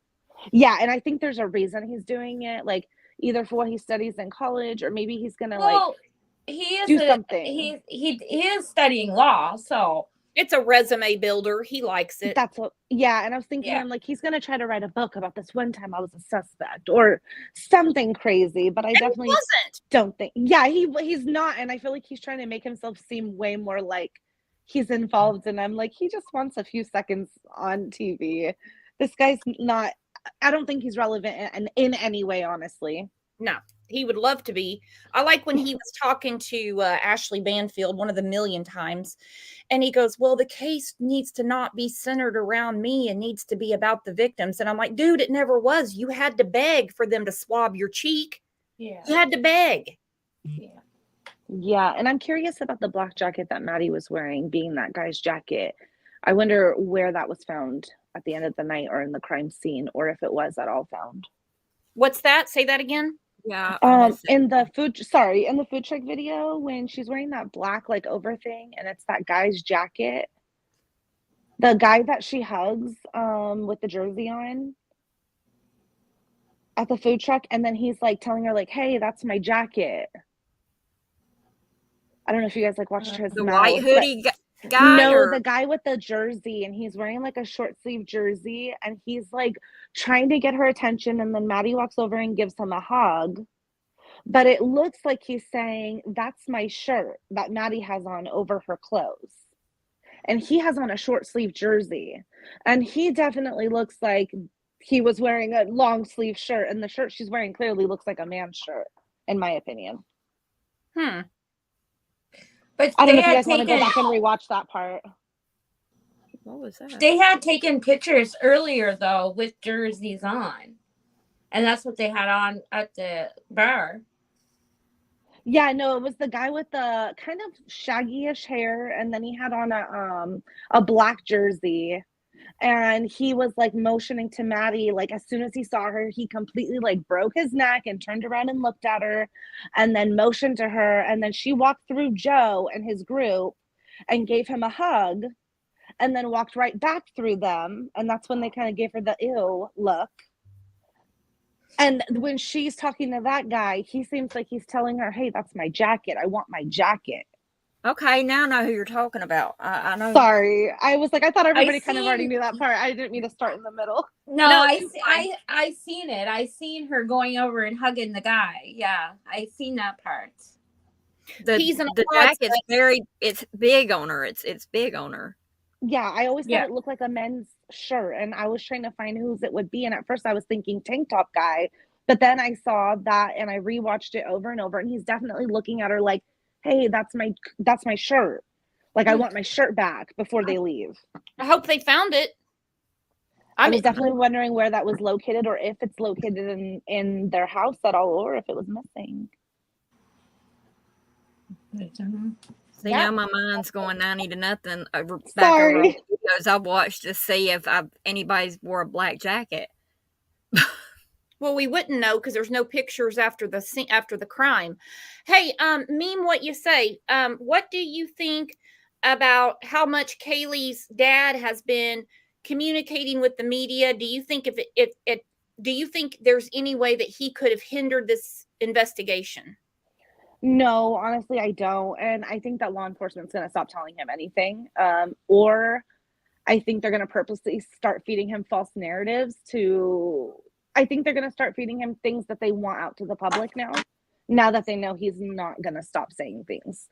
I think that the wife, a few times, you can see the look on her face, like, stop talking. The daughter, even a few times. But did you notice in the one scene where they're doing the interview, and it's the sister, Olivia, the mom and the dad, and the mom's wearing like a blue zip up hoodie. And the sister says, it's more than a dad's and a sister's intuition. Mm-hmm. She never mentions the mother. No.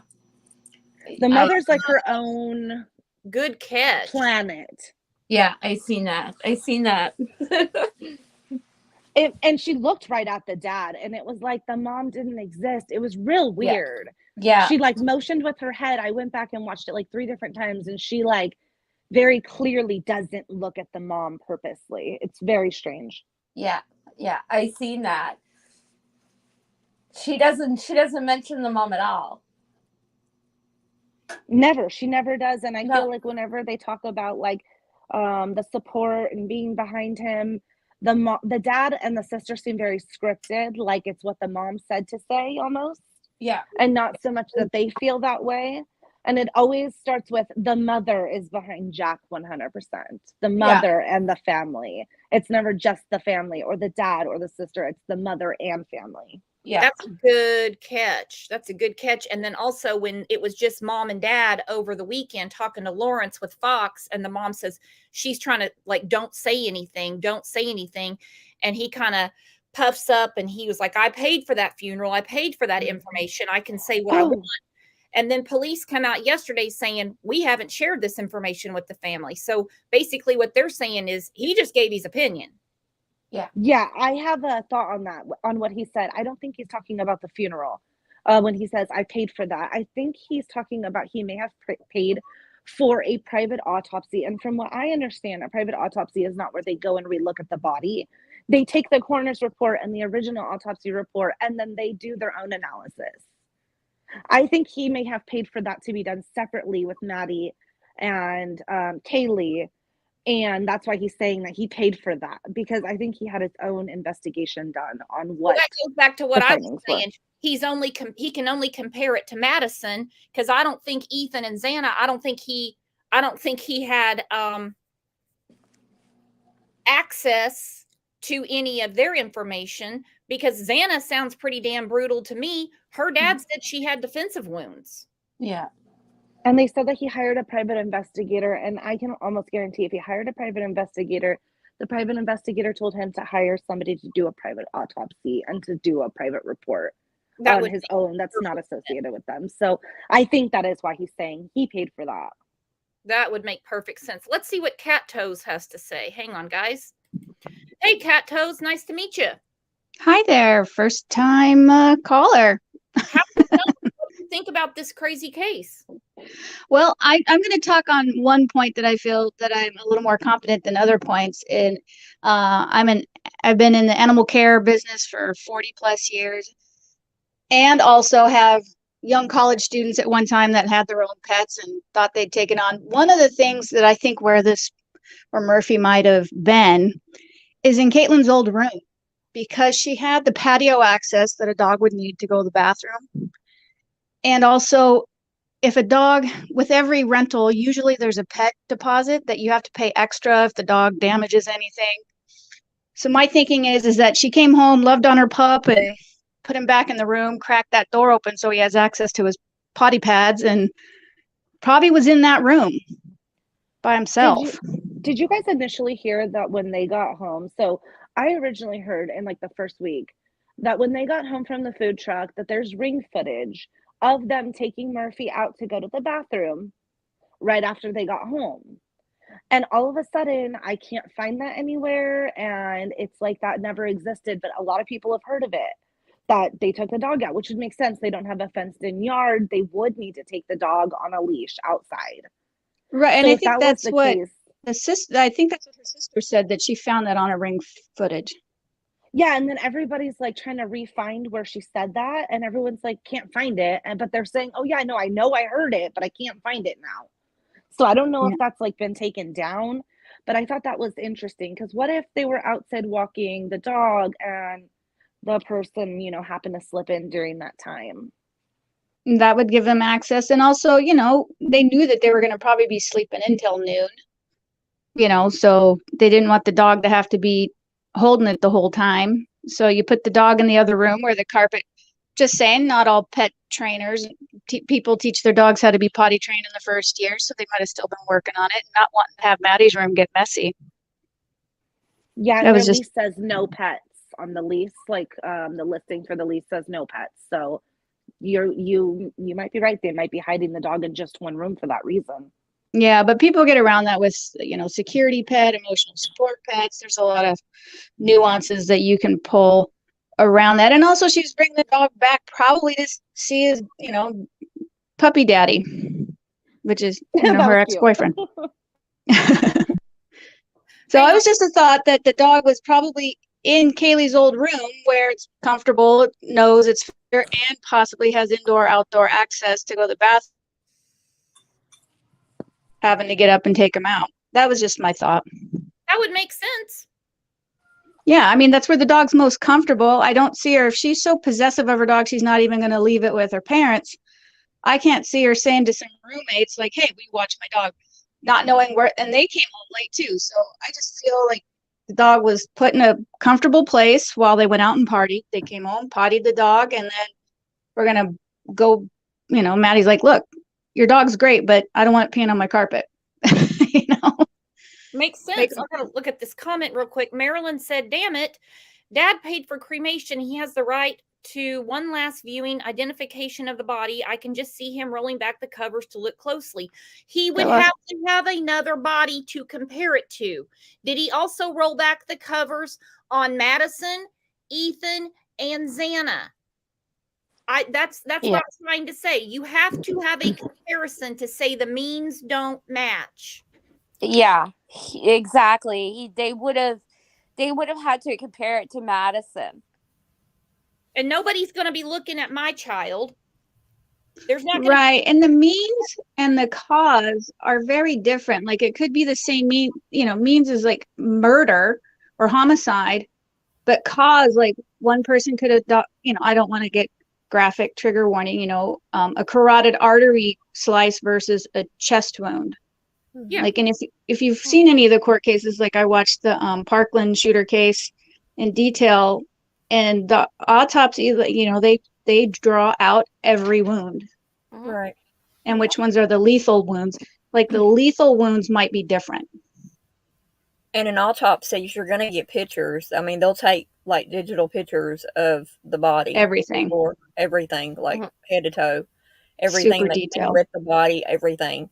Well, then the parents could be comparing wounds between each other. I can't imagine, but maybe that's what's going on. You have to have a comparison to make a statement like that and say the means don't match. My daughters were much more brutal. You would have to have a comparison. That's not something that you would just pull out of the air.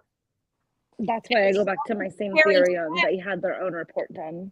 And if you're only comparing to Maddie, well, how do you know Ethan's weren't more brutal? How do you know Xana's weren't more? So, I mean, that's what I'm saying. Yeah. Yeah, because in the beginning, wasn't it said that Xana had a lot of defensive wounds and hers were, she was in the worst shape? Yeah, in the beginning. Back. Yeah. And as a parent, I don't know. I would just always think my daughter's wounds or my son's wounds were worse than everybody. I don't know. I just exactly. I would just be like, this is the worst. I don't know. Me too. My son or my daughter fought the hardest and they tried the hardest and they exactly. I would exactly. That's kind of where my head would go. And I'm so, and you were mentioning like Maddie's severe wounds before. I'm like, how does it supersede that? I mean, it's like, holy moly. Did you guys find it weird how Dylan didn't have a single thing to say about Kaylee? When she was talking. Was a boy. I'm sorry. Oh, sorry. The other roommate, when she was talking about all the roommates, she even talked about Ethan and said she didn't really know him that well, but talked about what a great guy he was. But the only thing she literally said about Kaylee, who she lived with, was her and Maddie were inseparable. Yeah, she had so much to say, and I felt so uncomfortable with that. Okay, but didn't she not say that Maddie or that Kaylee was strong? I thought that was Maddie that she said that about. Did she say it about Maddie? I thought she said it about Kaylee, but it could have been Maddie. I thought she said that about Maddie, and then she was even saying like, and Maddie and her, and however she said it, but basically she even just like almost realized that, oh no, I forgot to say Kaylee. Oh, and her and Kaylee were inseparable. Like she just threw that in. Yeah. And isn't it true that the ex-boyfriend, Maddie and Kaylee, were all known each other since like elementary school? For a long time. That's what I heard. Kaylee and Maddie have known each other since 6th grade. 6th grade, yeah. Right. And then I think the mom talked about how Kaylee and Jack have known each other and were in like for years and years and years. Like he's a member of the family, kind of like Maddie. Making me think that Maddie and Jack must know each other very, very well at that point, right? Anybody that's dating Kaylee is virtually dating Maddie, kind of, sort of, right? Yeah, let's look at what the roommates said real quick. Hang on, guys. Yeah, because I thought that Dylan was a guy. No.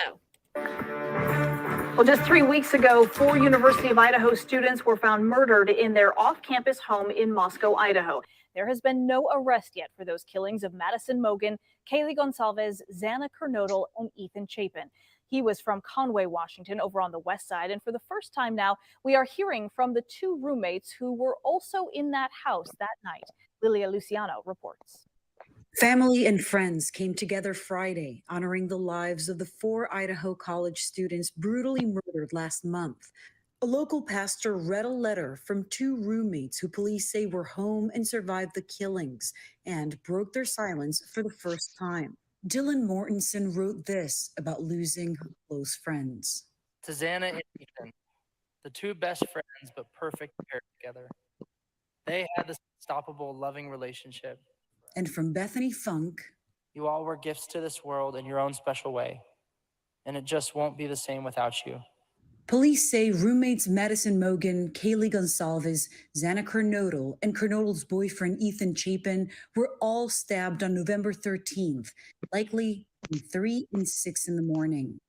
While police have no suspect, weapon, or motive, they are still saying this was a targeted attack. It didn't appear that there was any forced entry to the home.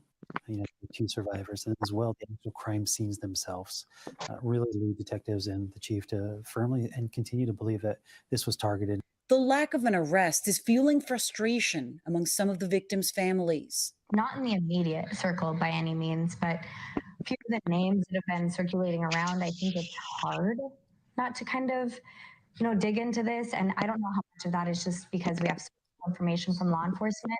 Leah Luciano, CBS News, Moscow, Idaho.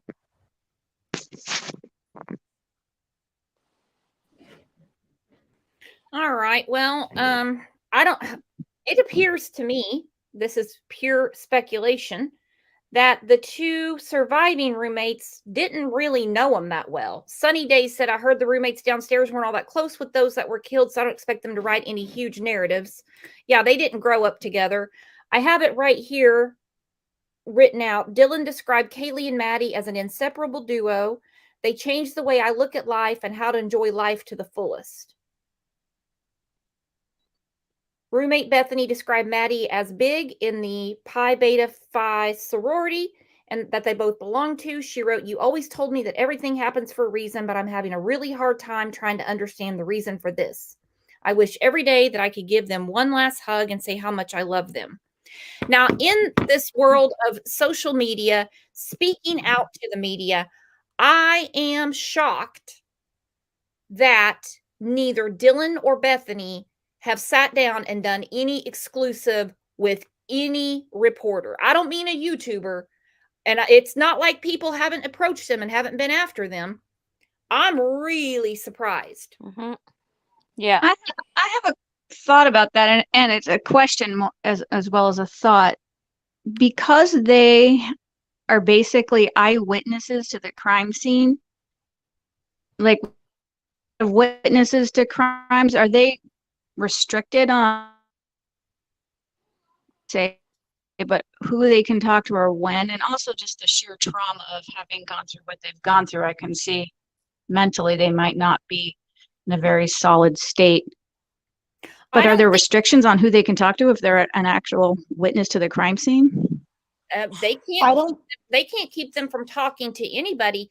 They could have asked them and said, you're going to have a lot of people after you wanting to talk to you, and it's not a good idea to talk to the media. The police don't want people talking to the media, period. They want to run the show.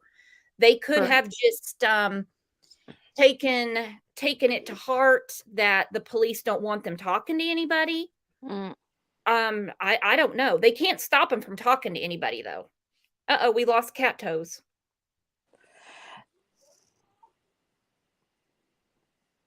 Do you think that the police maybe put some kind of fear of God in them and said, don't talk to anybody? Because the police said early on, they don't think that they are involved, but they could be the key to this whole thing. Now, that was weeks ago. Let me think. That was weeks ago. Yeah.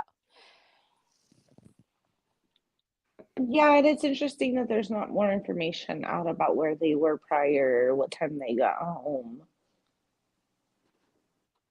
And you can't put a gag order on the two people that survived, but not on all the families. Was just going to say that they would have had one on the dad in a second if that were the case. Because the thing that I don't get is that, okay, I get, that they want to talk to the media and all this, and say some things. But the thing is, you can't be going around saying a lot of things if you know something. Because, I mean, the killer could be watching. The killer could be one step ahead of the police.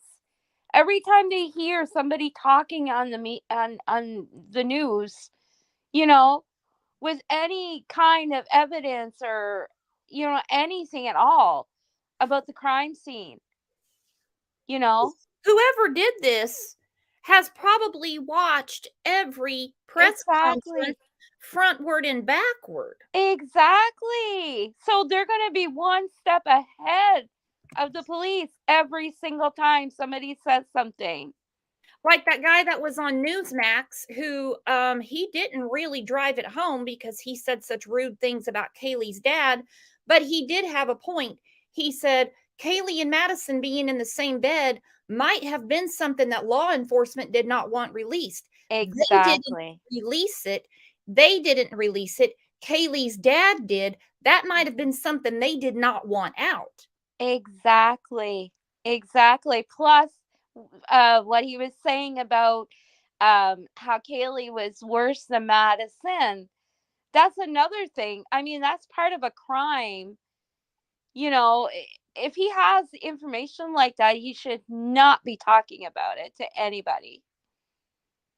Well, and also, I think he's really just giving his opinion.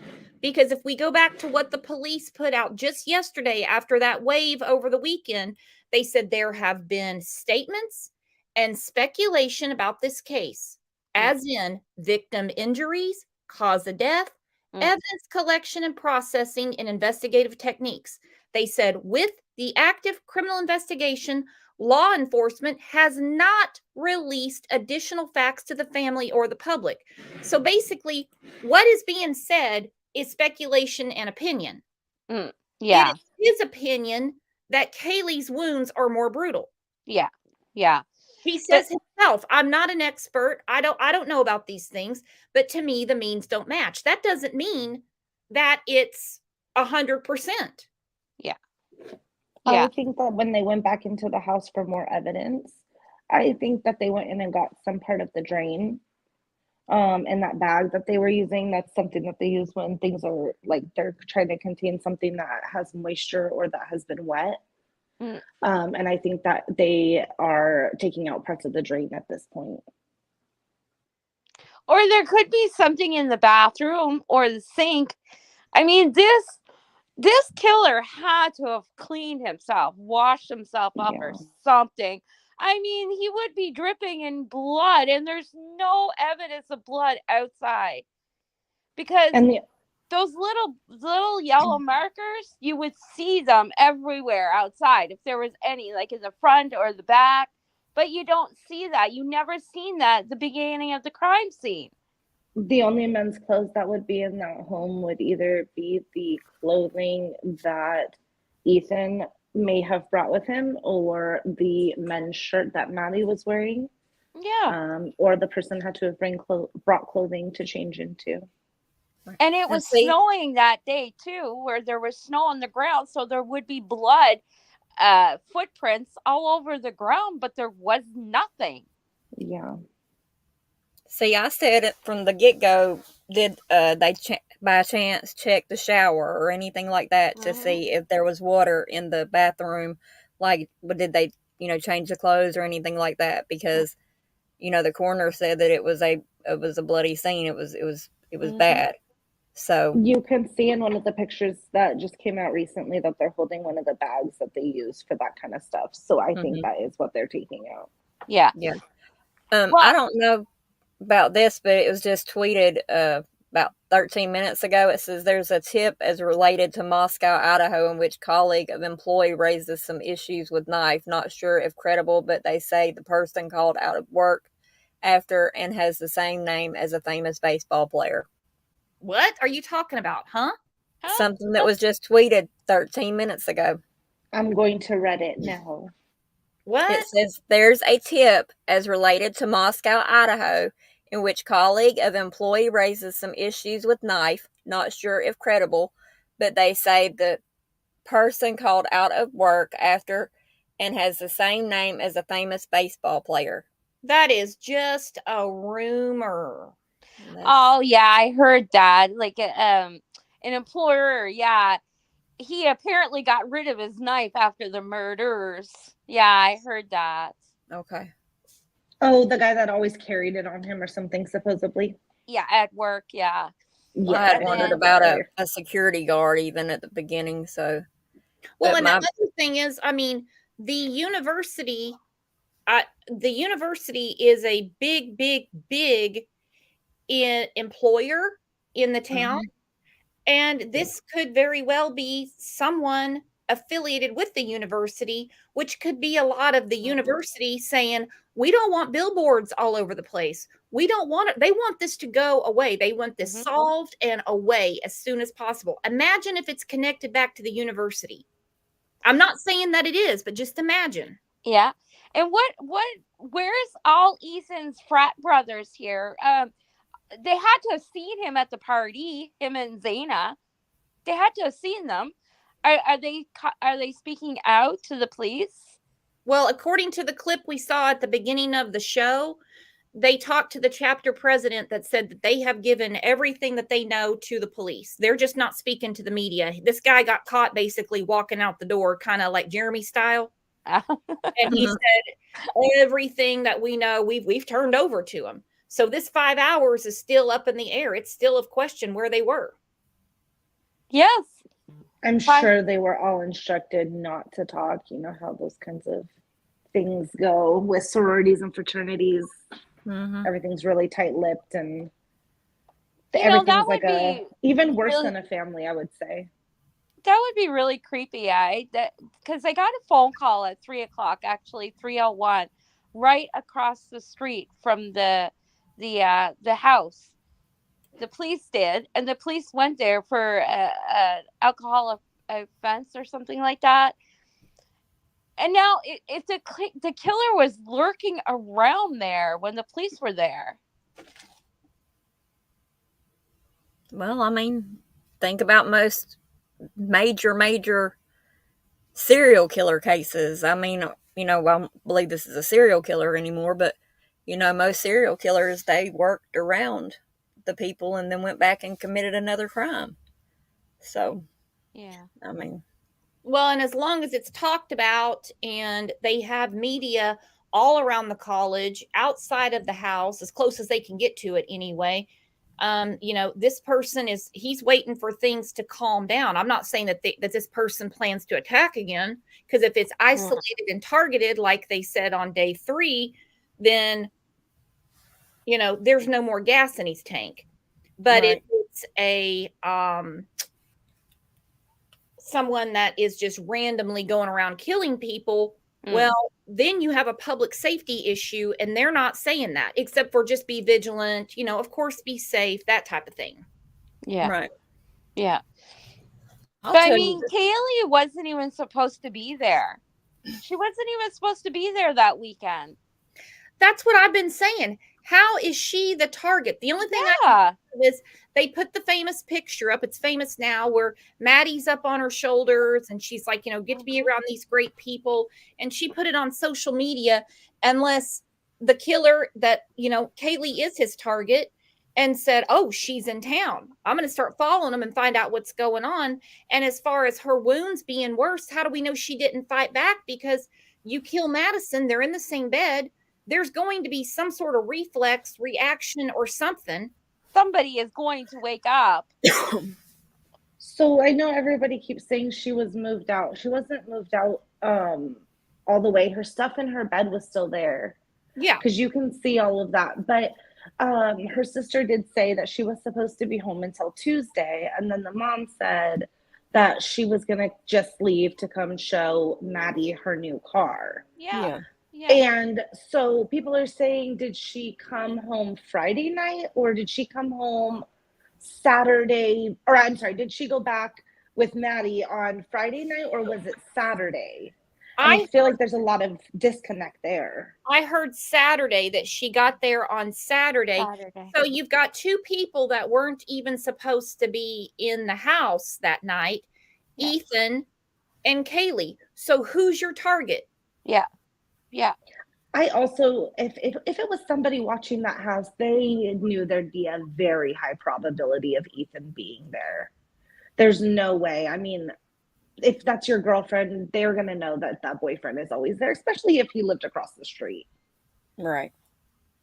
And Ethan is a big guy. Like, I mean, what? He's like 6'1" or something like that? Yeah, and he plays all kinds of sports, very athletic. I don't know how drunk him and Xana were that night by any means, but I can't see them all being awake and trying to defend themselves at the same time and one person overpowering all of them. True. No, and like I was saying earlier, people said, oh, they were trying to call the ex-boyfriend because something weird was in the house. If it's just the two of them alone, that's one thing, but there's always going to be something weird in the house. You have a bunch of roommates that have friends in and out of the house all the time. But if it is really truly something odd, wouldn't you go get Ethan? Ethan's just the floor below. What if Exactly. I they didn't didn't even know? think about Well, that. they had to know they was home. Yeah, they all came home at the same time, didn't they? Around the same time. Around the same time, yeah, except for the roommates. They came home at 1. Did you guys see how the stools were placed in the kitchen all upside down and weird in the photos? Apparently, the police did that. Why would I they was do that? That is so weird to me. I Yeah. think it's weird too, and I'm like, that totally looks like something I would do while I was. So let me back up. I heard somebody say that their kitchen window never locked properly, and that it was a well-known thing that their window didn't lock, the one where the cinder block was underneath, if I'm not mistaken. And apparently everybody knew that, and apparently they would set up weird like fake booby traps to hear if something happened. And I thought, silly me in my early 20s when I lived alone, that would have been something that I would have done. Placed two stools in a weird position. If somebody came through, knocked one over, I'd hear it. Yeah. Yeah. Yeah, from what I've been told or seen, that the police actually are the ones that did that. But has that been confirmed 100% yet? Well, I mean, nothing's confirmed 100% unless the police say it, right? True. Right. And what would the purpose of that even be? And if they did that, I don't know.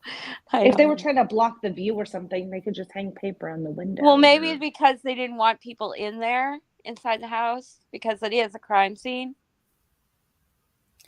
But see, that's one thing I asked in the beginning also, because I was unaware that there were actually surviving roommates that slept through it. I thought that everyone had passed away that were at the house. And whenever I heard there were survivors, that surely they had to go back to the house and get their belongings. You know what I'm saying? So maybe they put it there, or who knows? But we never will know. There's so many things. What do you guys all think about the point of entry? Where do you guys think they came in? I believe that the point of entry was, if it is the ex-boyfriend, he snuck across the field, he come through the sliding door, and he hid out in the bedroom. Yeah, the second floor. Yeah. Because if you think about it, on that sliding door, there is a handprint circled. Yeah. So why isn't there a handprint circled on any other windows or doors? What do you think the purpose of the cinder block being underneath the other window would be, especially with the speculation that that window never locked? On that theory there, I had thought maybe the perpetrator And the screen was had, missing. yeah, the perpetrator had a assistant that was short and needed help getting up into the window or whatever. But then I seen that window, the screen did not go to that window. So yeah, I think that block is just there for a seat, because some people do use center blocks for like little seats. I do. But it was on the other side, like there was like a whole bunch of chairs kind of on one side, and then that cinder block was very close to the side of the window. And the screen was right next to it, as if the person dropped it behind them while they were standing on the cinder block. Oh, how I saw it was, I saw the screen, and then I saw a grill, and the grill was beside the center block. Oh, maybe that's what I saw then, was the grill. But I was like, when I looked at the picture, it just made me feel so weird to think how easily somebody could get in their window if that was the case. If they really came to switch the locks, like they said Xana had somebody come switch the locks like the Right. week before. If they were that worried, wouldn't they have had their window fixed first if that really was the case? Right, but that window screen goes to the window that was an empty room. So And then they said that Dylan was moving up. Well, again, speculation. That Dylan was moving up to the second floor, and then when the police came back, they were only on the second floor this last time. That they never went anywhere else, upstairs or downstairs, from what I heard. And I did see that she was moving up from downstairs to that second floor, or vice versa. She was either moving out and going down, one or the other. But one of those rooms was going to be her room, or it was her room at one point. And some of her stuff may have still been in that second room on that second floor. See, another oddity, another weird thing. And does anybody find it weird that on Fox, who has been, they've been on this like a tick on a dog's ass, they haven't had anything out all day long. I'm just looking at their YouTube right now. It's almost like the media is, for some reason, not touching this today after what the police put out yesterday. Right. That's scary. And usually in my, my experience of dealing with all these cases, because I mean, it's like every day for a while we were getting hit with like 3 or 4 cases at a time in a day. But usually whenever it gets still like this, there's fixing to be an arrest made. Usually. Well, that's what I was thinking. So I can only hope. I think they have all the DNA back by now. So yeah. I would hope. I don't know. Aaron Snell just said it's their highest priority. It's a high priority. Mm-hmm. They can't say highest. He said and they're still going through all the samples that they have sent. That was the last time he talked.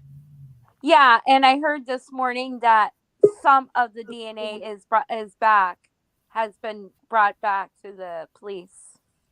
It don't take but 2 weeks for DNA to come back. Well, it's such a high priority case. It's not going to take no time for the DNA to come back. I don't think they have all of it yet. They couldn't possibly. They probably have 1,500 different samples in there. Liza, I see you backstage. You can turn your camera off, hun.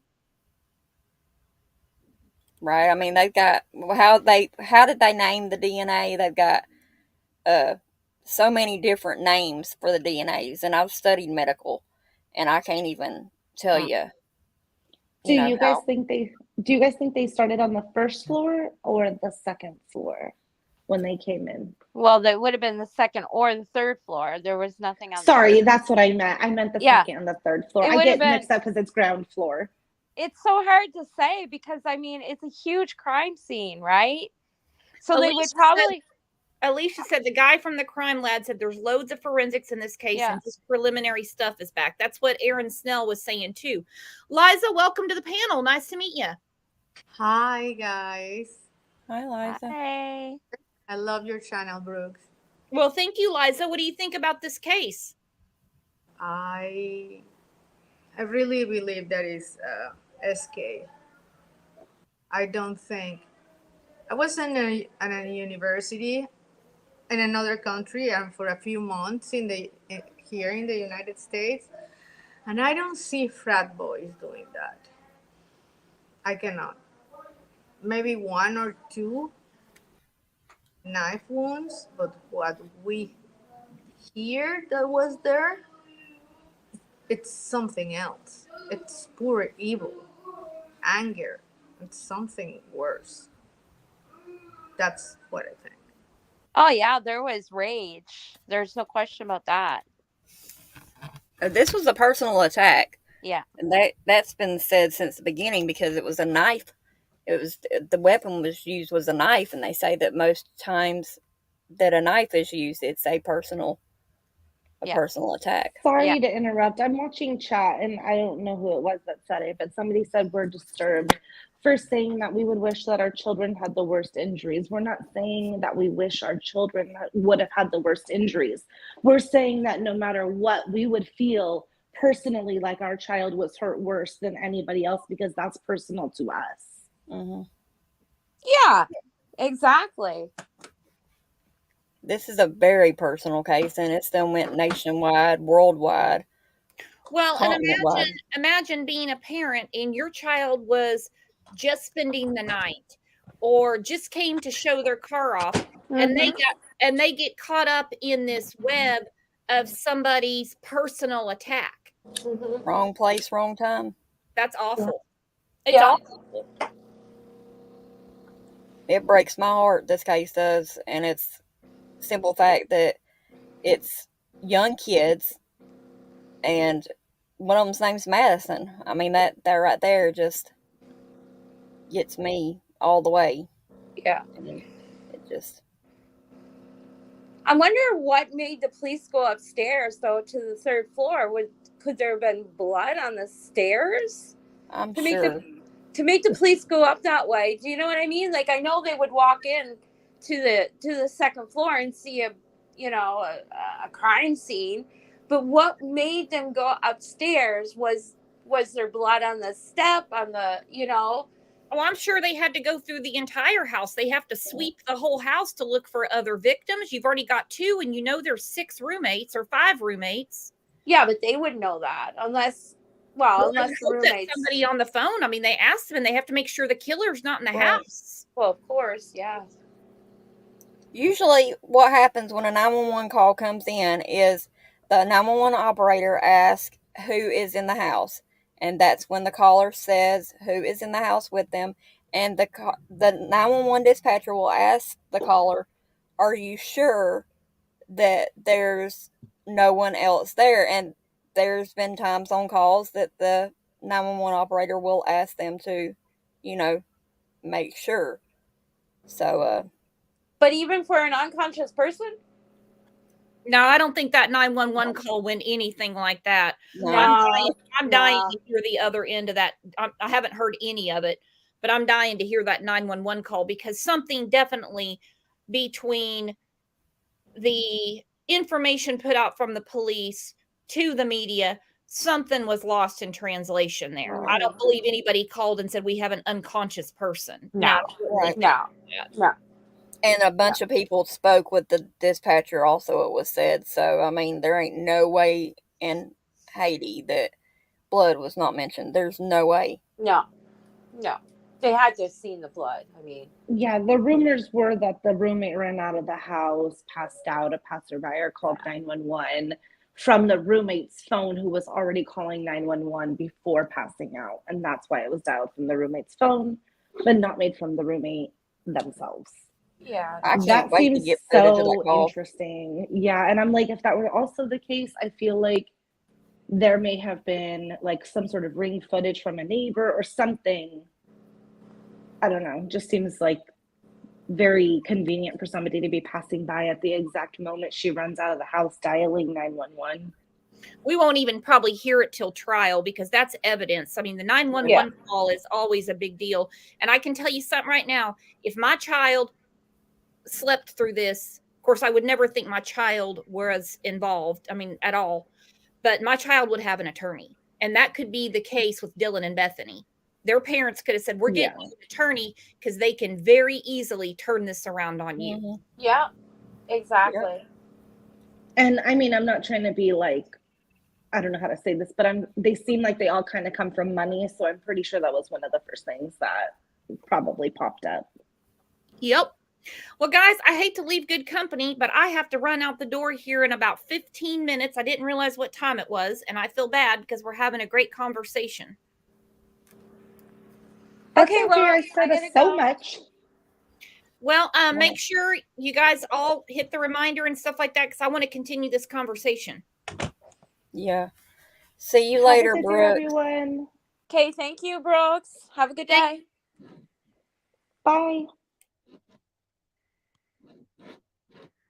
Sorry about that, guys. I just realized what time it was. My day is all screwed up. It's only going to get worse with it being the month of December, and we have the holidays and a lot of crazy stuff going on. And this is a crazy case. This case is driving me insane. There's no getting around it. Jeannie, if you're still in here, put your TikTok in the chat. Because Jeannie has pretty much everything from day one on, and she's compiled it onto her TikTok. And I was going through it, well, at 1 o'clock in the morning when I couldn't sleep. A lot of stuff to go through. There's going to be more to go through because I don't think this case is going away anytime soon. Anytime soon. It's going to get crazier and crazier.